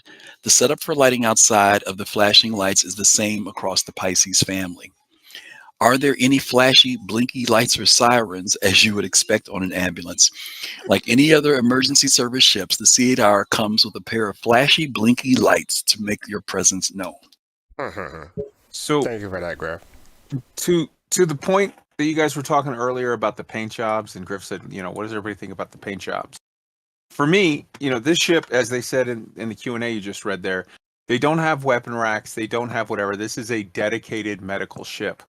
I would love to see an ambulance ship have a special designation, a special paint job like the Red Cross that you see on ambulances or whatever. Now, the specific Red Cross symbol itself, it's actually illegal to put that in video games. Under the Geneva Convention, it's not a generalized, it's a protected symbol. Part of the Geneva Convention is they were afraid that military units, armies were going to start doing some shady crap where they put vehicles that were civilian vehicles with the Red Cross on it and had a bunch of guys with guns in it. So they made a very specific provision that said it's illegal. It's a copyrighted symbol that only the Red Cross and only official medical workers that are registered under the Geneva Convention are allowed to use that. But in this game, in Star Citizen, they're creating their whole universe. I would love to see them create their own Red Cross, have a symbol, whether it's an all-white ship with like a blue circle and a gold star, or like some symbol, and they just introduce it to the lore to say, for the purposes of the verse in Star Citizen, this symbol means medical, and you could put that on med packs, you could put that on a medical ground vehicle, you could put that on a medical ship, and in the lore of the verse, it's understood that that symbol means no one in that vehicle has a weapon. They are medical personnel only, and you could maybe even see some form of that being expanded out to something like, hey, the camera van ship that they're going to make, where it's like, hey, we're free press, no weapons, we're not part of this war, we're here to cover the fighting, we're not part of whatever. I would absolutely love to see CIG implement some lore around some version of not the Red Cross, that's illegal, but something that they can own as their own and say, in our lore, this means medical personnel only, don't shoot. I would love that. And Kai, awesome. and Kai, for that, I think the perfect logo for that would be, I fall and I can't get up. That woman. Oh, good Lord. Why, Fastcart? Why? So Kai, you didn't like the furry guy beating the other guy up on the ground? What? In the video. Nobody in the video. There's a guy with coming out. Okay. I want to point out with the Pisces, one, I believe it can be spawned on Platinum Bay pads at Outposts. And two, it will you can claim it in 6 seconds. Cool. 6 seconds. So, we still got a bit to go through, but I'm gonna go to the next part. I'm trying to go to the next part real quick. But they got the merch store, the AI 2952 merch store. You can gear up with official merchandise, both in game and in real life. So they got a whole bunch of collectibles. Got the Pico doll is $30. Some of these are on have a discount. The journal is $5 off, for instance, and the backpack is almost $13 off and whatnot. So you can go to the link that hopefully Chris and I are putting in chat and check out their merchandise. I'm telling you right now, I'm boycotting unless I can find an Origin coffee mug. Oh my god, we're good. Oh. Yeah, you're gonna say, yeah, it's right there. You can get it. It's almost $2 off the normal price. Okay. Black Friday sale, get it. Yeah, right. So yeah, I haven't bought anything from the merch store in a while. Has anyone bought anything from the merch store recently? Or years? Nope. Okay, I guess not. Yeah, it's been a while. Why would Soul you need to Citizens when you merch can store? get the Soul Citizens coffee mug? Boom. There you go. That's there you go. That's right. Well played. And That's yeah, right. I am concierge, so I got access to the Chairman Club exclusive. So that's the stuff that you see in the Chairman Club. Ooh, the polo shirt is $18 off. Okay, or $17.50. Shirts Yeah. You know what you can put in the Soul Citizens coffee mug, fastcart? What? Ham, spam, potatoes, tomatoes, you name it. Oh no. Okay. Moving on, we have the Loremakers community questions. I didn't read this article. Did anyone read this article this week? The Loremakers community question, political parties, I was going to. Are you going to? What plan do you call home? The question. Yeah, like so yeah, this is the Loremakers community question. I'll check that out when you have a chance. I keep on saying I'm going to check the. Ooh, they got a brand new question. Why did the Masters choose not to invade the Banner? Ooh, okay. Yeah, I definitely got to check that out. So yeah, that's the Loremakers community question. He after ignores that, all lore unless it has Banu in it. All right. So yeah, up next we have the Roundup. Griffin, I know we didn't talk about it before, but you have this? Sure. Okay, the following cards have been added to the release view. Drake Cutter, building, implementing, and balancing Drake Interplanetary Starter Ship, the Cutter, as a gameplay-ready vehicle. The Anvil C8R Pisces, building, implementing, and balancing Anvil Aerospace's ambulance, the C8R Pisces, as a game-ready vehicle. The following cards have passed their final review for Alpha 3.18. Therefore, we are changing their status to committed. Salvage, hull stripping. The first implementation of salvage into the persistent universe, which includes both hull stripping as well as repair. This will include both performing hull stripping and repairs by hand, as well as hull stripping using the systems aboard the Drake Vulture and Aegis Reclaimer. The Grey Cat Multi-Tool Salvage Attachment. Designing and creating the multi-tool salvage attachment includes asset creation, animation, and balancing. That is it for this week. So, anything strike anyone? That's interesting. They are doing what they Great need to Cutter do. and the seat in Pisces. Go ahead. They're just doing what they need to do. They keep pumping stuff in, keep working on it. They're committing stuff. They're securing things in. As far the basic takeaways is that salvage is completely in, and it's guaranteed for 318. I mean, as far as for the ships, cool, but we know that part of gameplay is in. So anybody into salvaging, you don't have to worry. Actually, if you take a look at it, I saw this on Reddit. If you take a look at the Corsair in its damaged state, it looks like it is set and ready for salvaging. You could see the framework and the wings when it get blown, or not so much blown off, but damaged. It's a very, very cool thing to see. And I can imagine that's going to be part. It's set up to be salvaged or repaired, like they said that they were going to be doing. So, I don't know. We'll see. The brief observation I would make on the roadmap is this. If you go back a couple years, half of the stuff on the roadmap was stuff that was like pushed back, removed. We'll get to it later. Whoops, this was a little more complicated. This was whatever. As it's gone, as the program or the project has matured more and more and more, you're seeing less stuff being pulled off the roadmap and more stuff that was like, we figured it would be about here, and it is about here. And sometimes even stuff added that was like, oh yeah, by the way, we didn't tell you about this, but it's coming out, in a month. So just overall, I think, you still see some slippage, you still see some stuff. The development process is not an easy process, but overall, you're seeing much, much less pushbacks and removals and whatever, and much more things working out as the tech more and more comes together, things working out kind of as they had envisioned. Yep. Envoy, I would say we are on track for PTU in mid-December. We're not going for Like, it's not going live. I see 318 PTU first wave in December, but it's not going live until January. That's Didn't Jared say December 8th? No, I'm kidding. He did say that. But he said anything. Anything. No. You know, fastcart's not wrong. I know we're all joking about it because we all know it's not happening. But the fact is, embarrassingly enough, as it stands right now, CIG is still telling us that we're getting 318 in PU first week of December.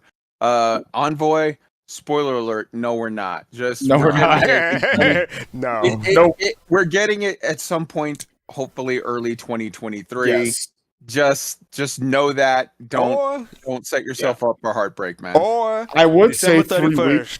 Nope. December 21st, the 31st. Nope. I'm going to say that I'm going to put it out there that within 3 weeks we'll see PTU Wave 1, and that's it.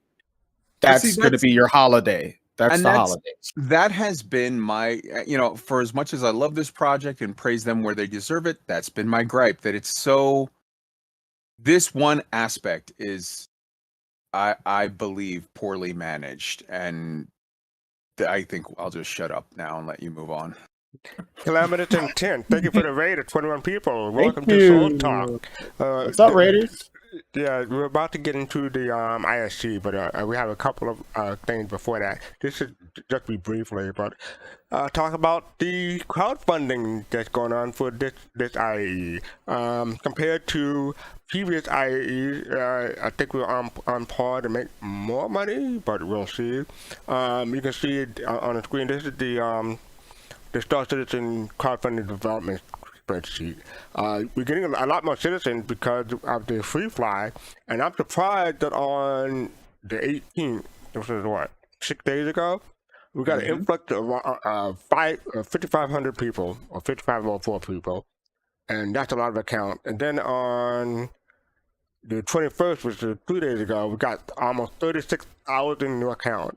So that's a lot of people joining for and what's weird is that was I guess that's a combination of Aegis and Alien Day, but yeah, probably for Aegis Day that Ortiz came in.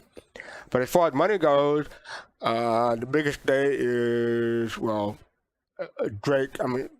Drake, because he had a new the new ship that's combined with Origin. Because the way the cutoff on the spreadsheet is, it goes into the next day. So some of the money that you see is from the previous day.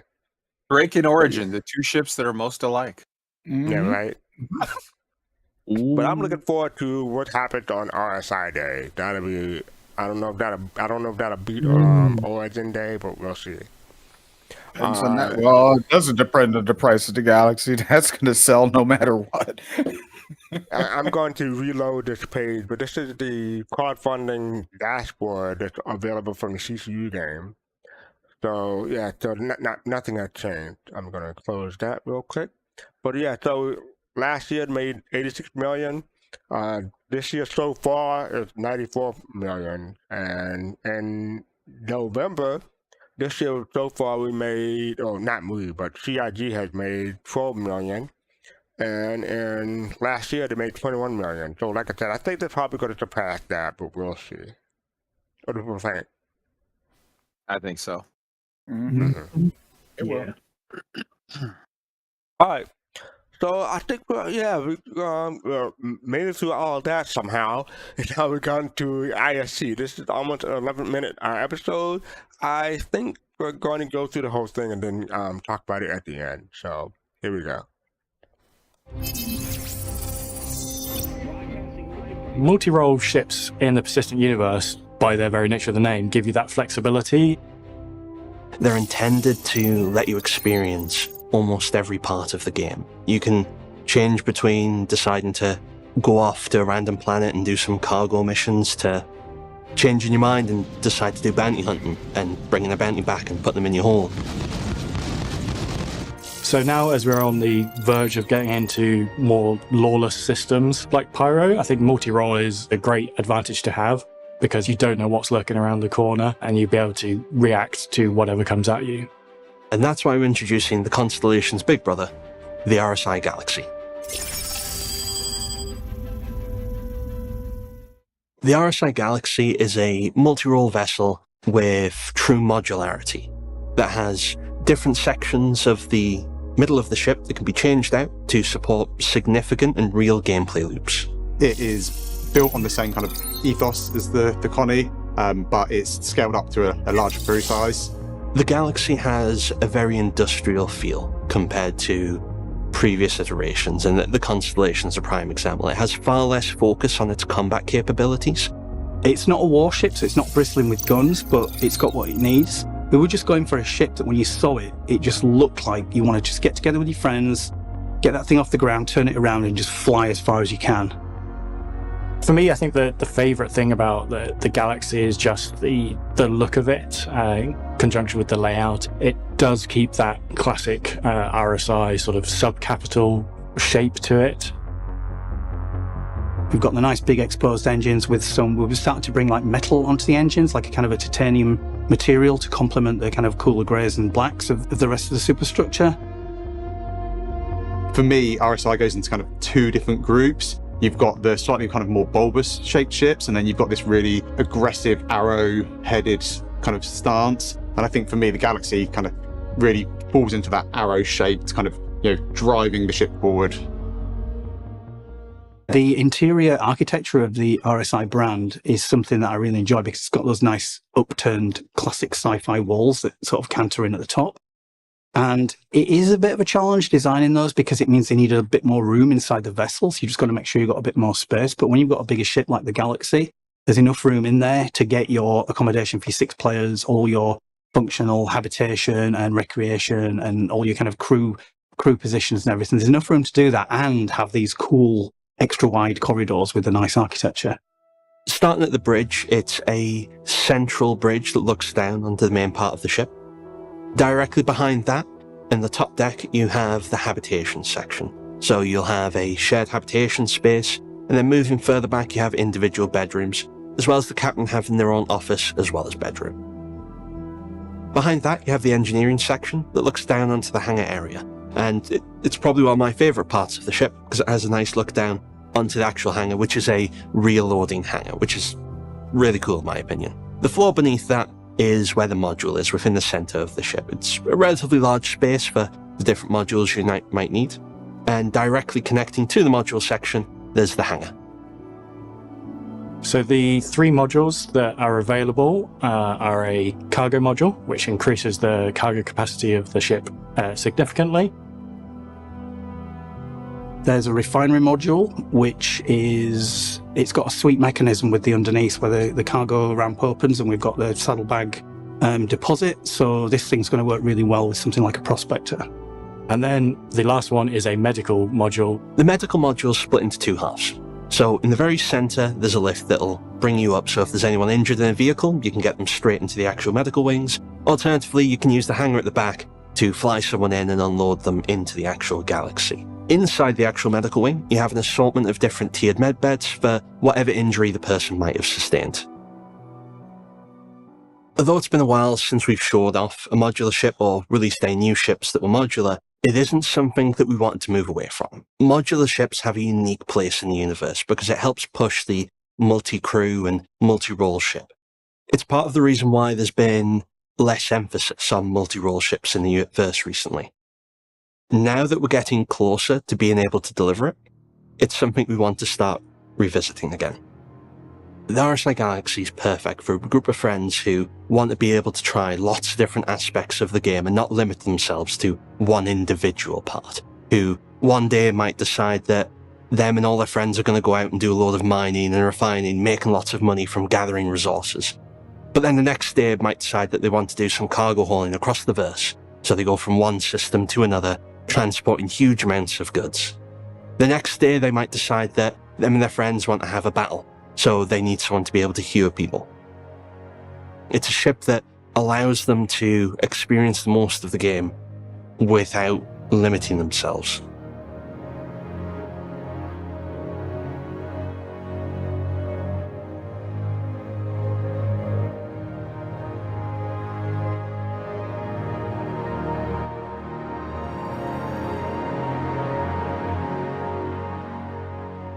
The RSI Galaxy is the newest concept ship making its debut at this year's Intergalactic Aerospace Expo. And you'll get your chance to learn even more about it during RSI Day this Saturday, November 26th.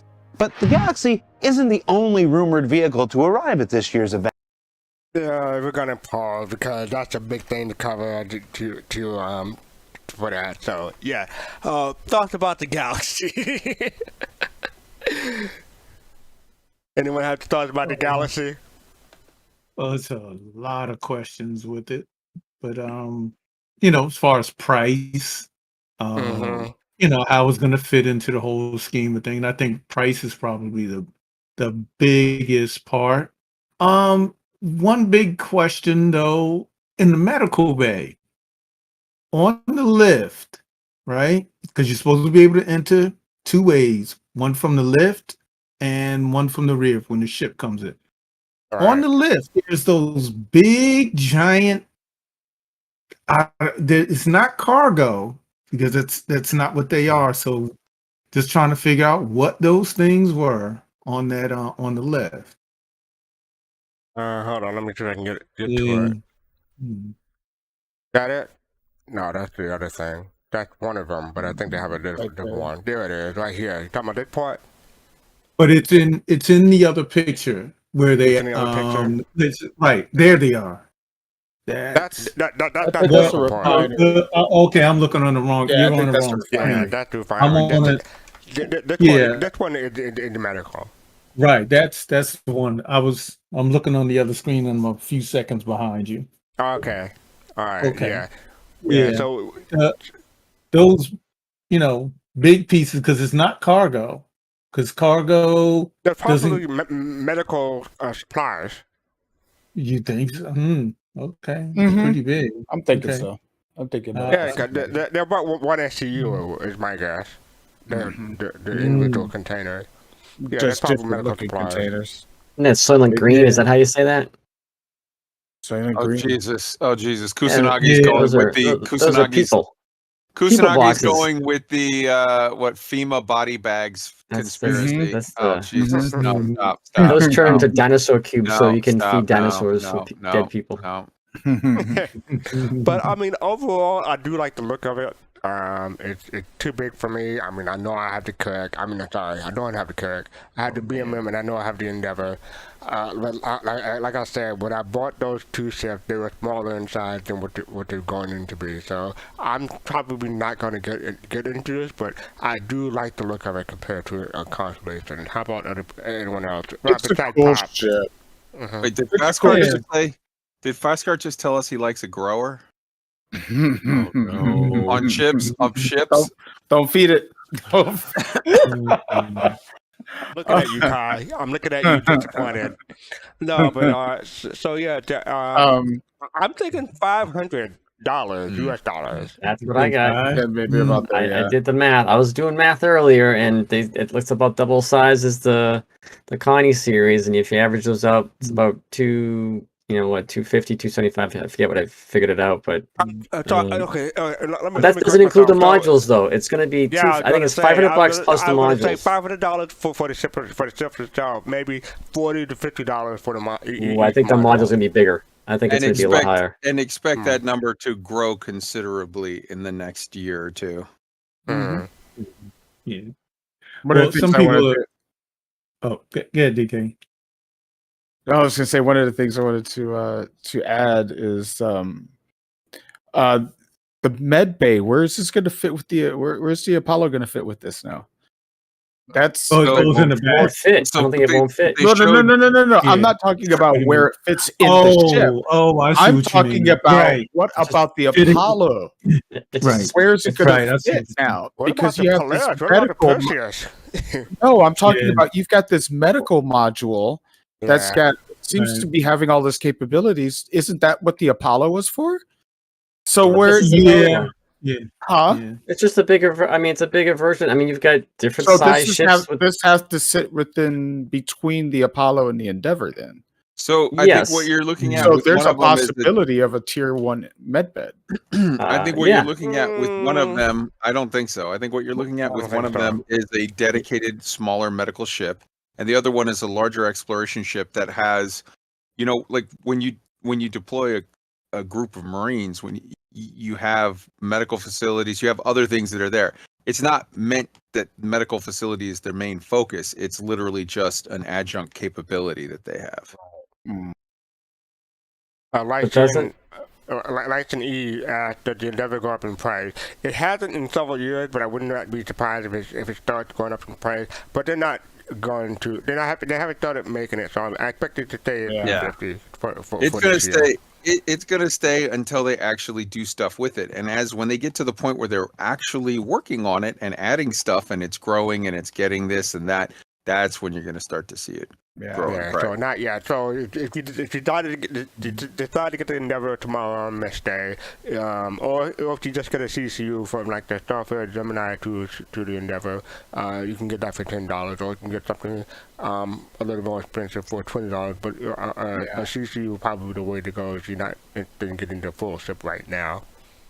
And I'm glad they talked about modularity today. That was great because with this as a Starliner owner, the modular portion that we haven't heard anything about, obviously, is important to know that that you're still concentrating on that, and that is going to be a part of the of our ships ownership for those type of ships, whether it's the 600i or the Starliner or now the Galaxy and Retaliator and other ships that are modular. So I think it's really cool.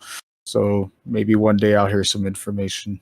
Well, why would I think it's going to have a tier 1 bed in here because the Apollo has tier 1 beds. Sure. Why would a smaller ship have tier 1 beds and not this one? Yeah, honestly, that makes sense. I could not fathom this not having a tier 1 bed ability when it comes in. And looking at the schematics, what they showed there, it looks like there actually is one. If this has a tier 1 bed, it's probably going to be more expensive than $500 then. But we'll see. Yeah. In my opinion. Agreed. All right. So I guess we'll go ahead, Pops. Last thought. Nope. Because they already said what I was gonna say. I was just gonna mention the modules, and then Kai just mentioned that we don't know what they're gonna be in the future. Right. Because I'm quite sure they're gonna add plenty more than just 3. Do not fall into the trap of the people that had in their own mind locked in, it's going to do this or that or the other, like they did with the Cuddy Red, and then afterwards they were super, super mad when it didn't work out the way they had in their own head said, for sure it's going to be this. You don't know what it's going to be. We need to wait for them to tell us. Don't count any chickens. That never happens. Don't count. Yeah. We do get more information on, what is it, Saturday? Yeah. I just have one question though. I want to post this, and I want to get you guys' opinions on what do you think the capability of this potential to be a thing. Look at that picture I just posted there, and look at the screen at the table. Do you think that if I type on my keyboard that it will type on that computer screen? No. I think that's a very nice set design graphic thing. There's a concept. I want to be able to write an email in game on that keyboard and send it to somebody. You need to make a game then. That would be cool. Dark Knight, right? Am I not right? Like that would be awesome to get email. I like it. Email in game. Email in game like when Mass Effect. I just get the other thing. A random person in game. Because what's that horse game people play? Dead Red. Yep. If you play the MMO Dead Red, you can make little notes and have them, sent off and make jobs. And is it Meyer? I think Meyer. He's like he plays that journalist thing, and you're not writing a note at the desk and then having a note appear and you're still typing it on your keyboard to do that in the game on Red Dead. So it's still coming out on a piece of paper. I think that's an awesome idea. I cannot wait for your video game. I think you should add blockchain. Hey, Sig, I hope you're listening to this one. All right, so we're going to continue on with ISC. this year's Intergalactic Aerospace Expo. And you'll get your chance to learn even more about it during RSI Day this Saturday, November 26th. But the Galaxy isn't the only rumored vehicle to arrive at this year's event. Anvil Day brought with it the brand new C8R Pisces, the space ambulance that some requested and many others never knew they quite wanted. Let's find out more as this IAE ISC continues. The C8R is a new entry medical level vehicle. It's a variant of the well-loved Pisces. We decided to make it a little bit faster than the regular Pisces, just so you can get to emergencies just that little bit quicker, slightly better for someone surviving. We have had to remove a little bit of the range. It's no longer a exploration ship like the regular C8 and the C8X, so it cannot jump quite as far as they can. We added some siren lights so people can see when you're coming. We've also given it a traditional medical colouring, so we've gone for a nice little red and white. The C8R is a variant of the Pisces, so it benefits from the paints that exist for the Pisces itself can be used on that, and the reverse is also true. So some of the more medical themed paints can also be put on the base one, which I'm sure people will find various interesting ways of using and misusing. We have gone for a very clean style on the inside. When you step in through the ramp, you'll notice that there is some of the decontamination ports towards the bottom of the area. There's then a large frosted glass door that will open up. We have, off to the right, a Tier 3 medical bed. And off to the left, we've got some storage.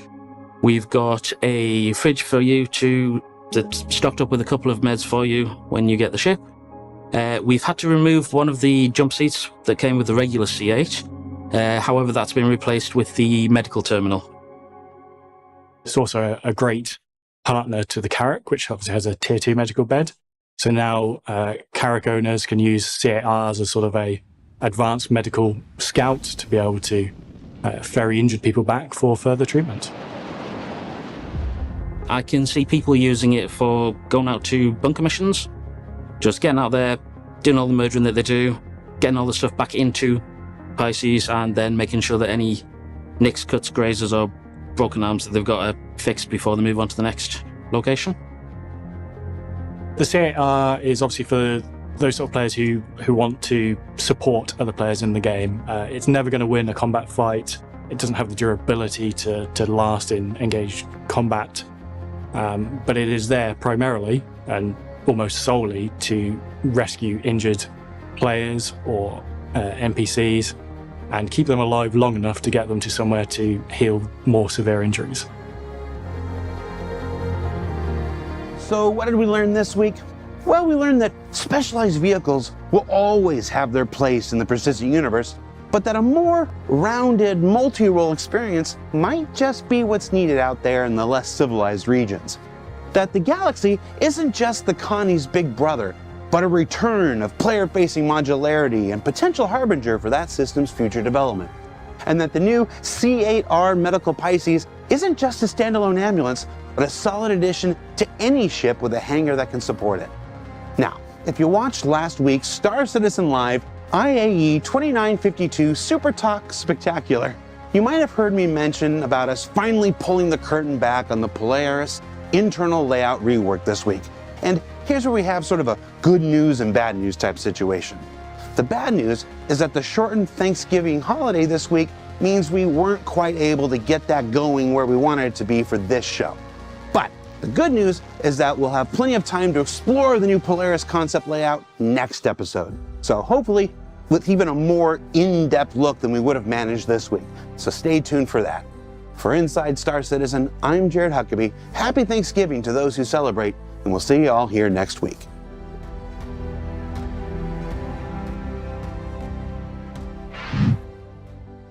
And we're back. So yes, that is it for ISC. So what are some thoughts? Well, we have covered the Pisces in depth already, but what do people think in relation to the ISC? Just want to know if guys saw the little guy getting beat up. Yeah, I was wondering about that too. You saw that fight? I another thing occurs to me with regard to these medical beds. What I think we might see, and what I would like to see, is that the tier 3 medical ship beds be able to handle stabilization for the things that the tier 2 beds cure. You can't cure the stuff from a tier 2 bed, but you can stabilize that issue until you get to the tier 2 bed. And the tier 2 bed ships can stabilize the stuff from the tier 1 bed ships. Exactly. They can't cure it, but it's just to say, so that you have this sort of Russian nesting doll of medicine play where your corpsman on foot stabilizes things long enough to get you back to the tier 3 ship, which is the ambulance, which stabilizes you enough to get you back to the tier 2 bed ship, which is your MASH unit, which stabilizes you well enough to get you back to the tier 1 medical facility, which is your actual brick and mortar hospital. Well, we can tell you this, and I think Chat said it too. You don't have to wish for it. That is the plan. Yeah. So you're on point. Right. What I want to add is the. Oh, go ahead, Pops. Oh no, I was just going to say the Endeavor will have a tier 1. Mm-hmm. I just love the idea of having the a Pisces with a bed in there, so it can go pick somebody up, then bring it to the Carrack. I just love that gameplay. That's awesome.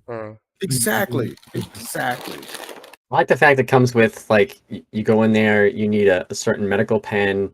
It initially comes pre-stocked, but again, like, as an operator of this ship, you need to be responsible enough to make sure it's pre-stocked.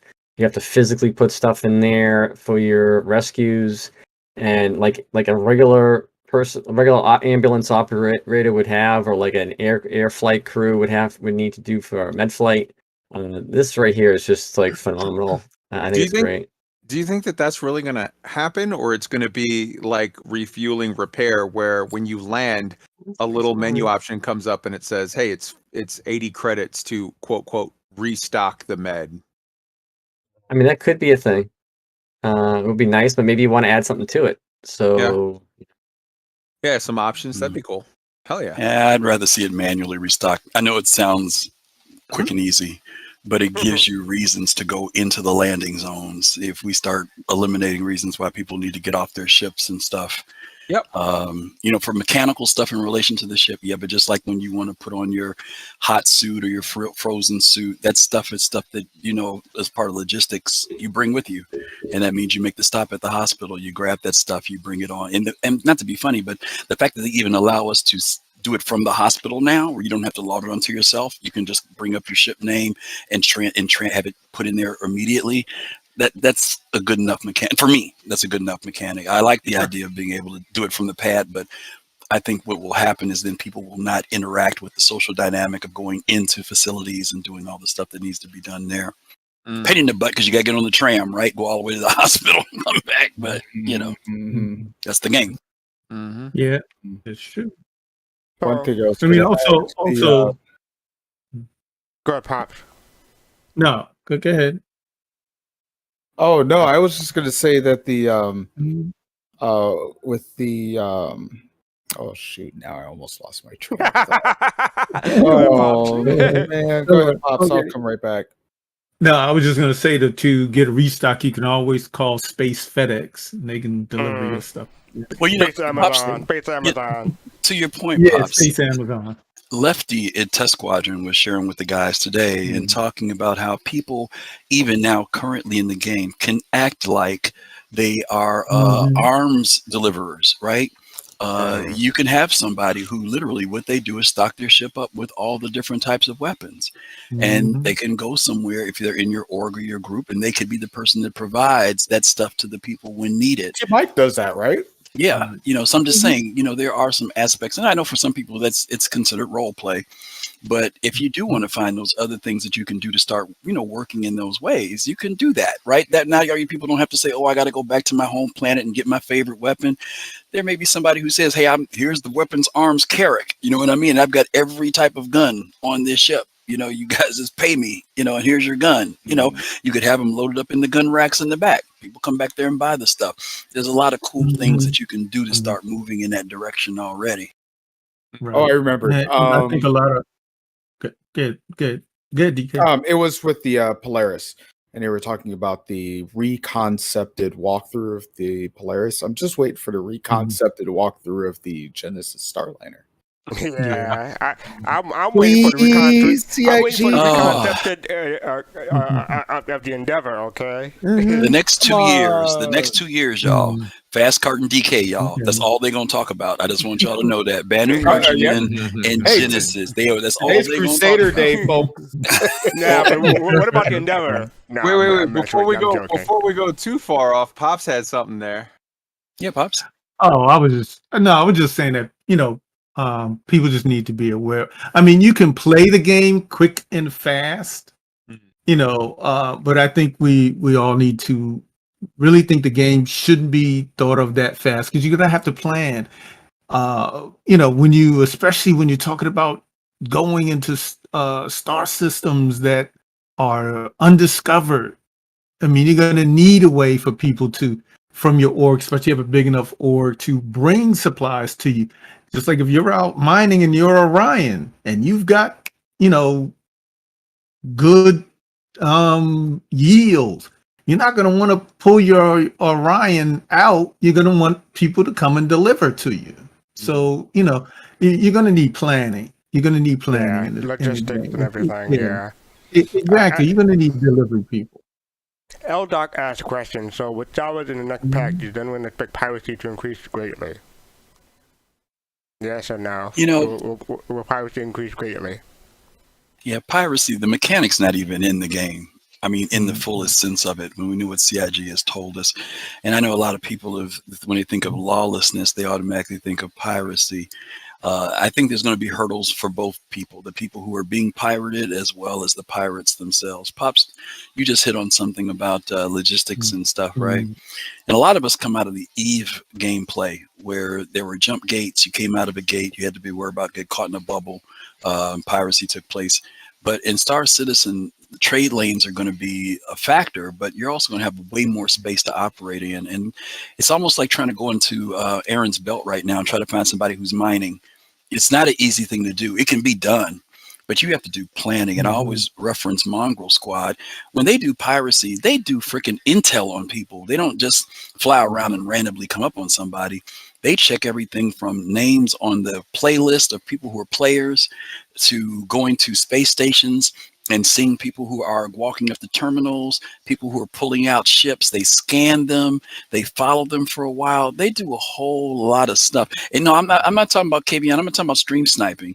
I'm just talking about they do homework in game to find folks. I know there are some people who stream snipe. Don't get me wrong, KBN, you're right. Yeah. But I'm just saying, piracy is going to take some work behind it, and then it has to be, is it valuable enough to do it? We don't have boarding of ships right now, which is another factor. So, will it be more of a, we'll kill you if you don't give us your stuff? Because boarding, unless I open the door to let somebody on, I mean, you can like shoot a lock, and some ships you can still get in, but there's a lot involved with making that happen. But for 318, they're talking with the change in the cargo refactor is the husk of the ships could be left. And if the husk of the ship is left and you still have players aboard and cargo is still attached to the cargo grid. Right. In a sense, there is a boarding opportunity. Oh, yeah, absolutely. That you can't move the ship from that point on. Yep. And I think, in my opinion, piracy might change. Yes. I don't know if it's going to increase, but it's going to change. And I think you mentioned, Griff, Mongrel Squad is going to be one of those groups you want to pay attention to in how they how they coordinate things with this new cargo refactor and how they actually plan their missions out, because now they have absolute opportunity to take what you have and sell it. So they have opportunity to make money now, and they don't have to kill you. People I'm really get real. interested in. Sorry, I'm really interested in this boarding scenario where I guess if you're damaging a particular ship component so much, then the ship won't move. I want to know if there's going to be more things like ion cannons from Star Wars, to really just disable a ship, not even destroy it, but like the electronics are fried, for example. Then you can obviously wait a truly minute. board a ship. Don't we have sucker punches in the game that does that? Sucker punches do. They've also talked about there'll be EMP missiles that will go out as well, to what the poets are saying. So yeah, they are looking to go in that direction of disabling either through an ordinance or some of the ships that we have in game now that currently disable. And to your point, DK, you're absolutely right. That's the best way to say it. Piracy is going to change. And even though we know the soft death of when we see ships come apart, the tough part for pirates is going to be, well, at least when I had a whole ship, I could take off with the ship. But now I've got a disabled ship that's busted. And now I've got to move the product out of that ship into another ship. And that takes time. So you've got to bring the people, the bodies, the equipment, and time is running against you, because if DK happened to put out a distress call to his org and they're en route, those pirates now, where they only had to deal with one person, may have find themselves dealing with 8 people or 10 people.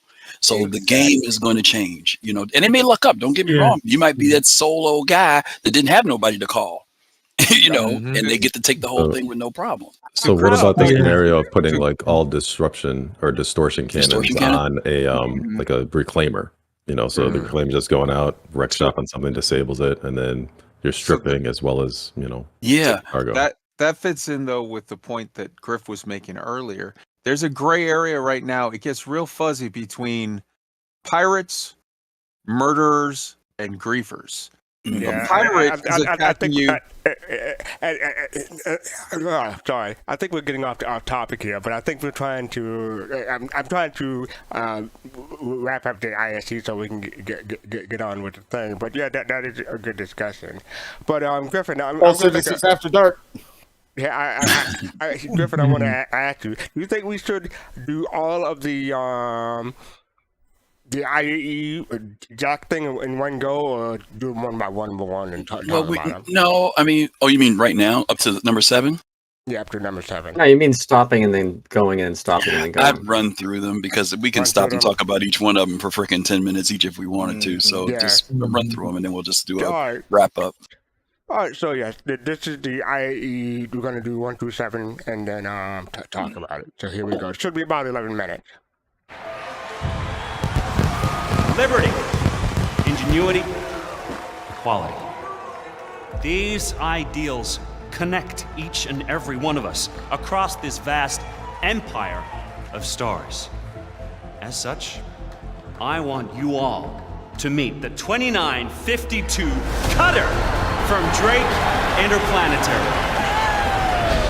Oh yeah. This ship embodies those ideals that we are truly democratizing spaceflight. Who needs to hire talent when the aerospace CEOs are dying to get on camera? Hey, Jimmy?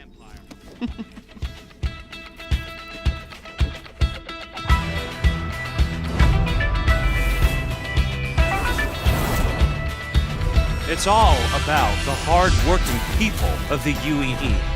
That's why we're excited to sponsor the Intergalactic Aerospace Expo 2952. See you in STEM.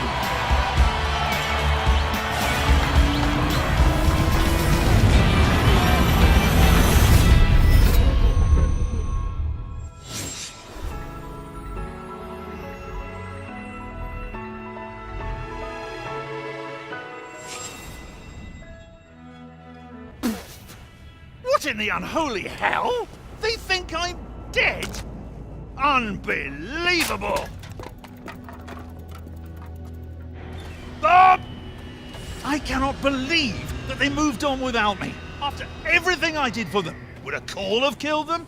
Oh, hey, Jax, do you want to come back, host the show? I'm sorry, Jax can't take your call because he's dead. Bob! Ah, Bob, now, I need to take the Corsair. Good one.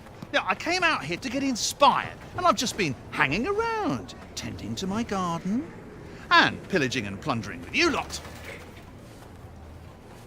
Are you talking to me? You don't understand, Bob. My bosses have killed me off screen. Yeah, I've got to get back to Stanton. Is this ship flight ready? Whoa! Whoa, Jax! But you can't have my ship. Oh, come on, Bob, you owe me. You stole my Odyssey right when I got to Pyro. But you stole it back. And crashed it. And crashed it. Well, fair point. Did the boys already chop that new Drake cutter? No, I told you I'm keeping that one. I kind of like it. Handle's nice. Bob! Please? No. But it's just sitting there. You know what, Jax? Fine. If it'll keep you out of trouble for a while, you can borrow the cutter. Thank you, Bob. I said borrow. Thanks, Bob. Jax! Bye. Don't fly angry! Right. Are we on? Ah, okay, right. Jax McCleary here.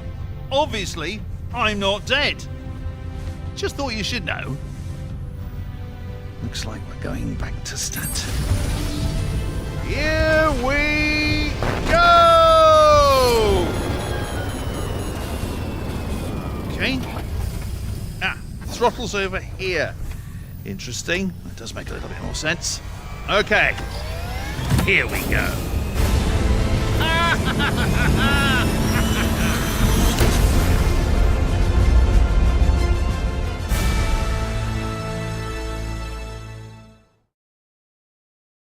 Is it on? I don't know. Guys, it was right where he said it was! And to think, we tracked your little Drake ship here to kill you! Well, guys, I do know my way around an 890, and since your hideout's a derelict Origin super yacht, I may as well take advantage, so... Come on, Jax! Stay for a treat! It's kind of you, really. It is kind, but I've got to get back to Stanton, so I'll just say bye-bye. We'd love to have you for dinner. What did I say? Whoa! No need to resort to fisticuffs to decide whose Aegis ship is the better. No! For crying out loud! Go get in your damn ships! Come on! Let's take it to the tarmac, shall we? All right then, friends. Gladius versus Saber. Let's settle this thing once and for all. Sans violence. I mean, I used to do this kind of thing on my show all the time. Are they ready? Sounds good! See, we've arranged a tower of barrels for each ship to blast. Each ship has the standard factory loadout. So let's see how that Gellinson Mantis GT220... Oh!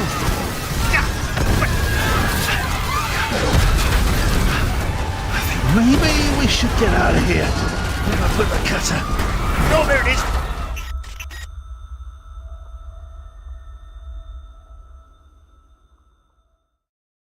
It finally happened. I got hit with one of those famous pyro solar flares, and the cutter has frankly, well, not been herself. But by good fortune of the Banu god of backwaters, I found this marketplace. Ah, my good man. Do you happen to have a power coupling for a... Ooh. Are those Vandal parts? Now, tell me, are those Esperia replicas, or, are they the real deal? You like to walk on the wild side, man? I can dig it. I can assure you these parts... Whoa. Are you recording this, man? Oh, no, it's not what you think. Whoa, not cool, man. Whoa, not cool. But I'm super cool. Whoa. It's okay, I'm cool. I am cool. No, it's all wrong. Well, the RSI Galaxy prototype didn't show, and now the piece is a mess. Well, figure out how to punch this up while I go prep the Anvil segment. Oh, come on, Jimmy, you're supposed to be good at this.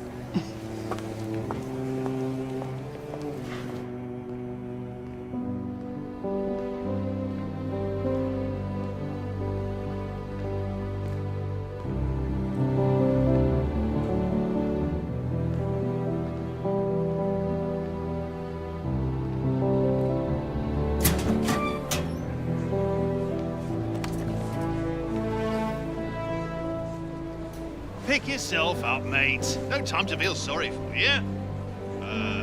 Hello? Oh my god! Oh my god, this one is crazy! He's poking him with this. Still alive! Oh, there's one of those new Anvil C8R ambulance snubs I've heard about. Oh, hey, Jimmy. Hey. Wait, you've been watching these videos, right? Well, this one's crazy. Seriously? Oh, it's great stuff. Jax has been beaming it from Pyro. What? Well, we'll have you back out there, patched up and saving lives as soon as we possibly can. If I can work out how to use this built-in med bed. Jimmy? Where did he go? Now, a local homesteader has kindly agreed to provide me with the parts I need for the cutter on the condition that I figure out what's wrong with his mole. Now, in my experience, these Argo beasts rarely break down, so it's anybody's guess what the issue is. Okay, let's see what we can see. Pretty good. Okay. All right. Okay. Almost got it. Oh!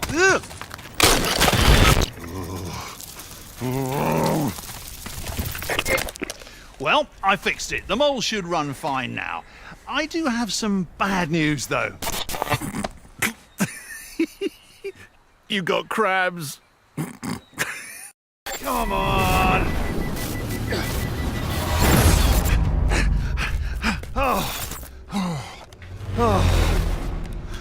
That was close. So, I kind of crashed my cutter. Well, Bob's cutter. Don't tell Bob. Right into a racer and their trusty Cyclone RC. Yeah. Well, fortunately, the rest of the competitors here agreed not to murder me if I took the incapacitated racer's place in the upcoming heat. Let's see if I can beat my time on the tumbrel test track. Here we go! Woo-hoo! Shit!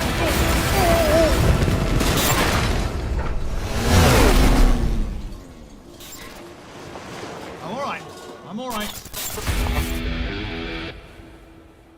Okay, nobody cares.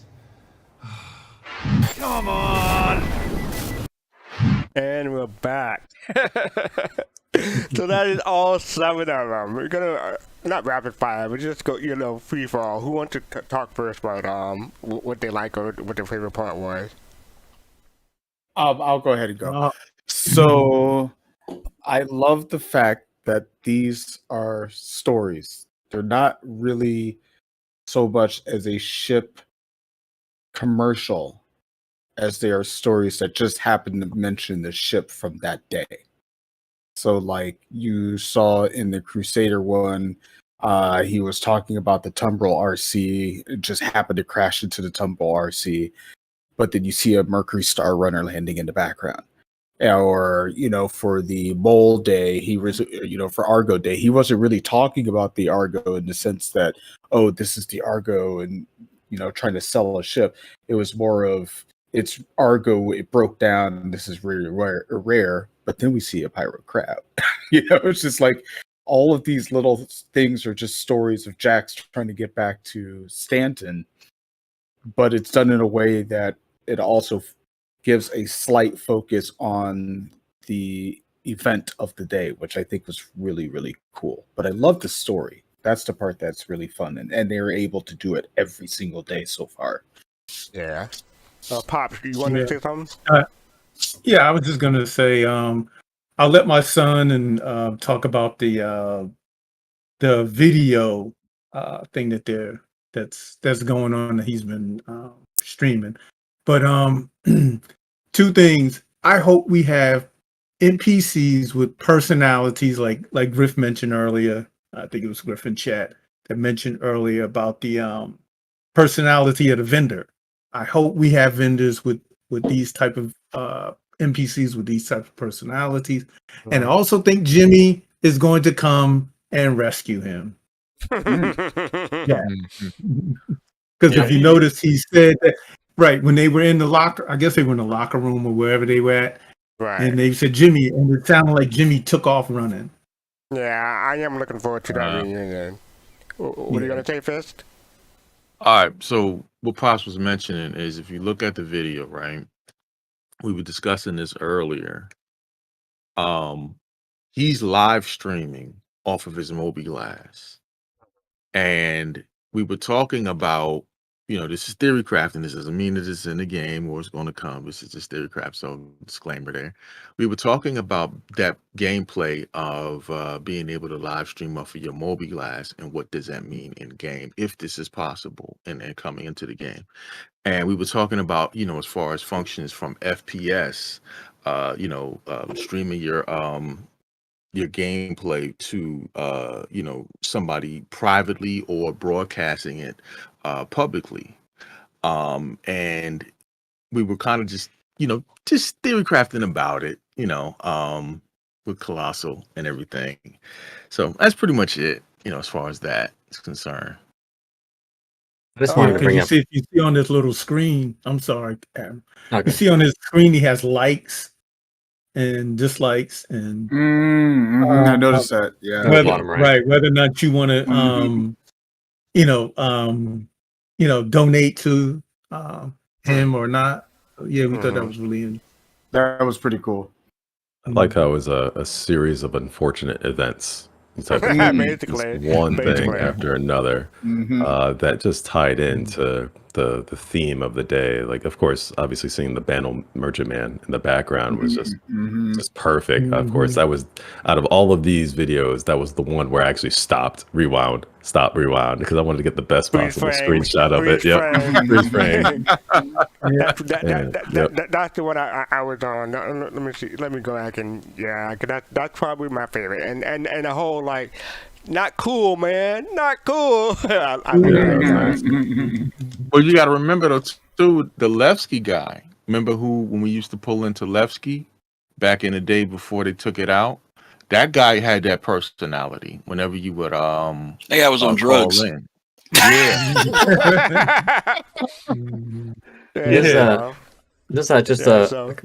thing, two things I really want to touch base on. Number one is something that they showed that is in lore that we currently have, but no one really plays with, and that's the Terrapin. They show the Terrapin along with the new Pisces. Now, if you look at the catalog, people think it's like a survey ship or like an infiltration ship to do like, sneaky squirrel stuff, but it's actually also a search and rescue vehicle.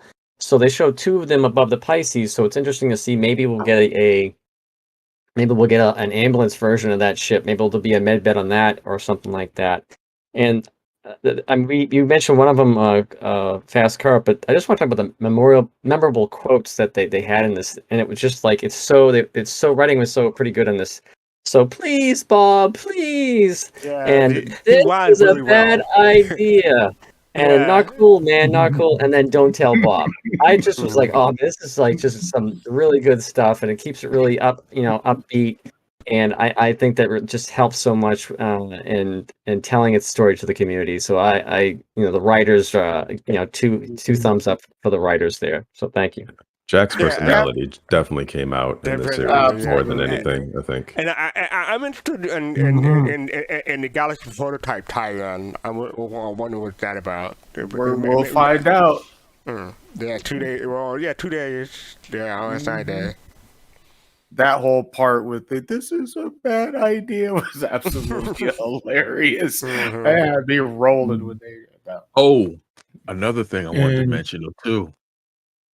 We were talking about this as well. If you listen to what Jax is talking about when he talked about his cutter was knocked out of the air by the solar flares. It's not his cutter, it's Bob's cutter. Well, okay. All right. So, but what he was saying is when he said that, though, that made us think, though, about, certain ships that are going in there that are very vulnerable when you go into pyro. And one of the ships that was brought up in our discussion that is invulnerable is the Carrack. So those of you who got a Carrack, or those of you who's thinking about, CCUing it and getting rid of it, you might want to hold on to that one. Is there a list of ships that is known to be, shielded against that?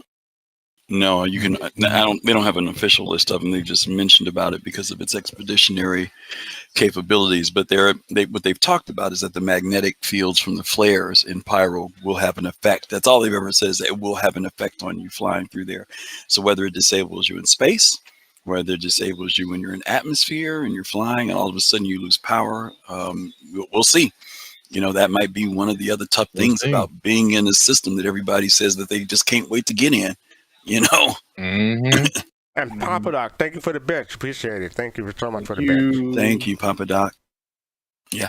The Easter eggs for me, I loved. The crabs, of course, was great in the sequence with the mole. What I thought was interesting, though, is that he was not only frightened of them, but they went after him.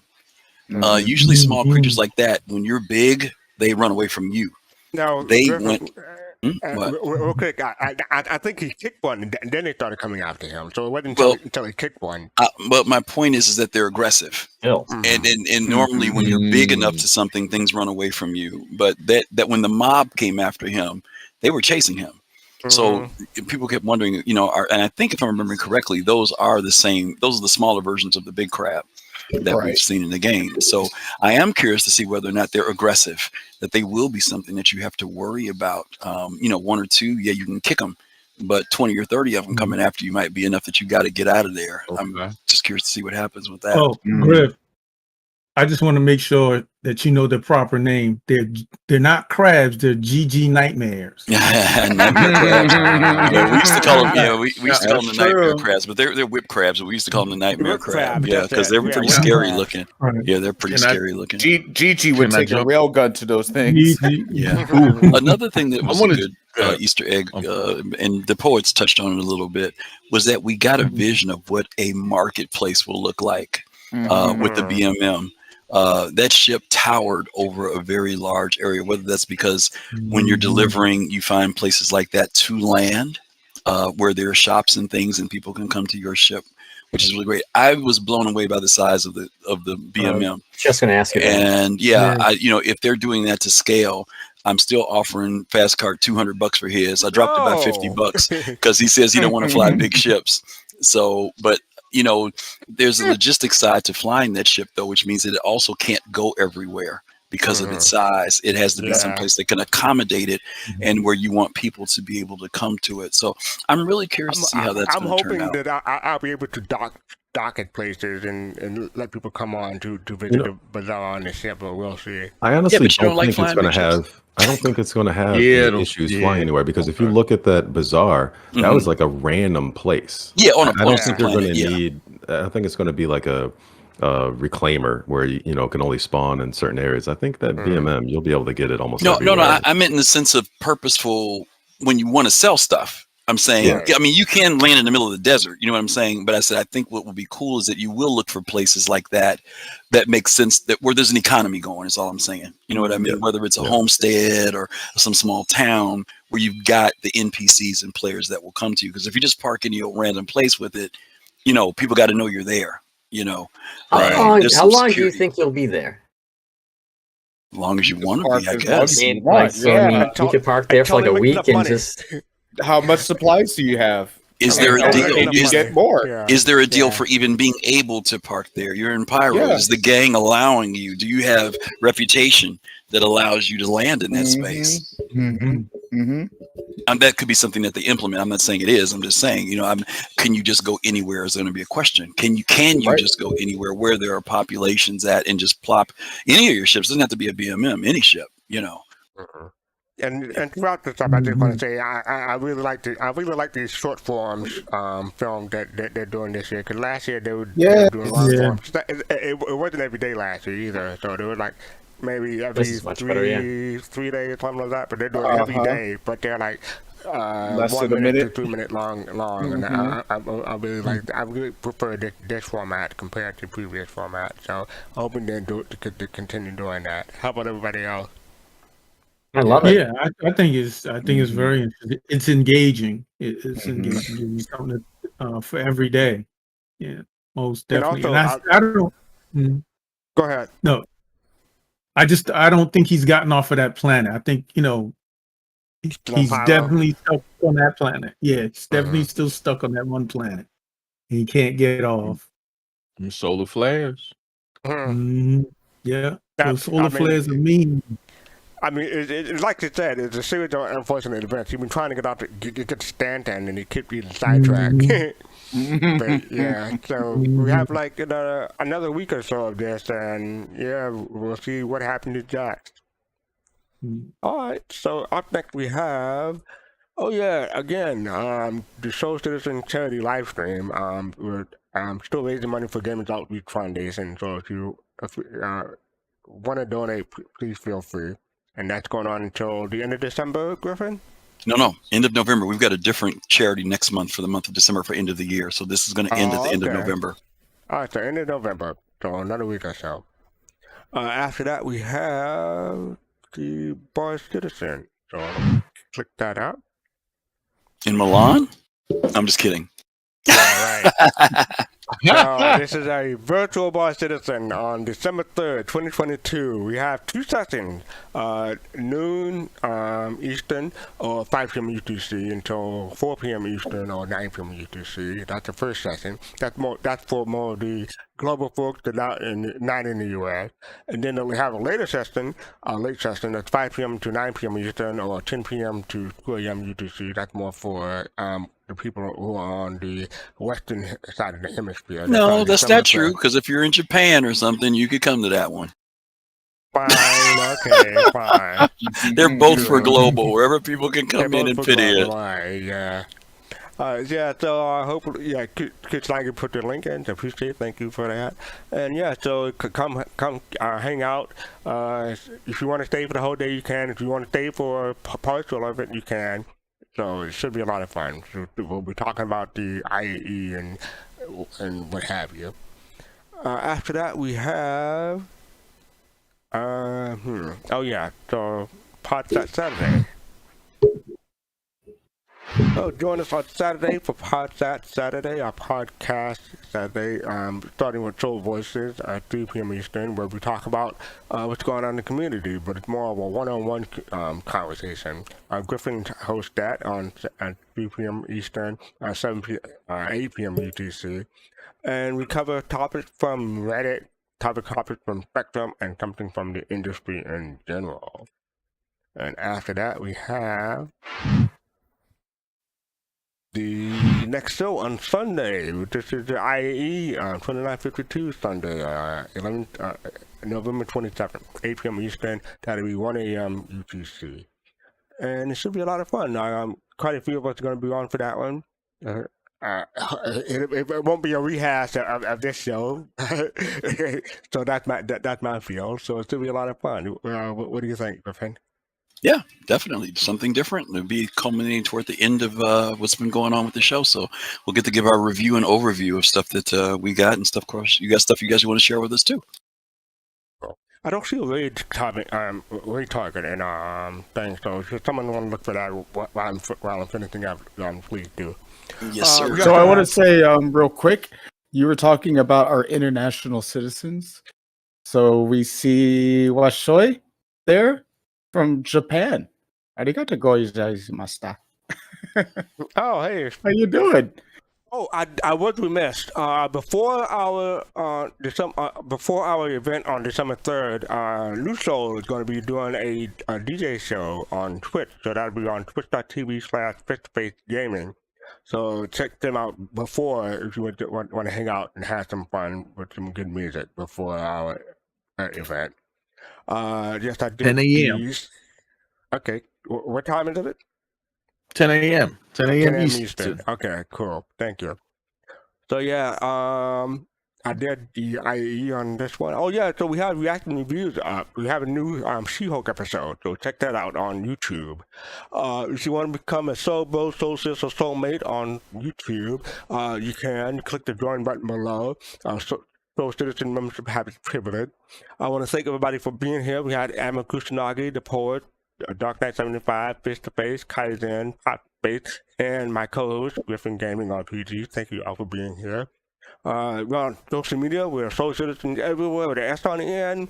We sell merchandise. I'm not wearing a shirt at the moment, but we do have t-shirts, mugs, what have you. Make sure you hit that like, subscribe, and follow button, depending on what platform you're on. And I think that's it. And before you wrap up, I want to say something. We had 120 viewers tonight.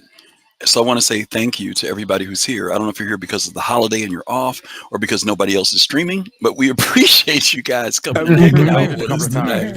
And we got the raids as well. Yeah. So this is the most amount of people that we've had on our Thursday night show. So hope you guys enjoyed it. And of course, Fastcart did a great job as always. And Fastcart, we're going to raid an old friend of ours that we haven't had a chance to raid in a long time, and that's DJ Knight. Oh, cool. Oh. Cool, yeah. So make sure you send them my love and tell them hi from Soul Citizen, Soul Raid.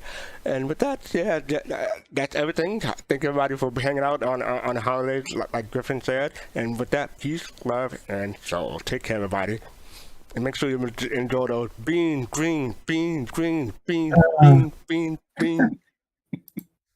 Happy holidays, everybody. It started. Happy Thanksgiving, everybody. Happy holidays. Yeah, happy Thanksgiving.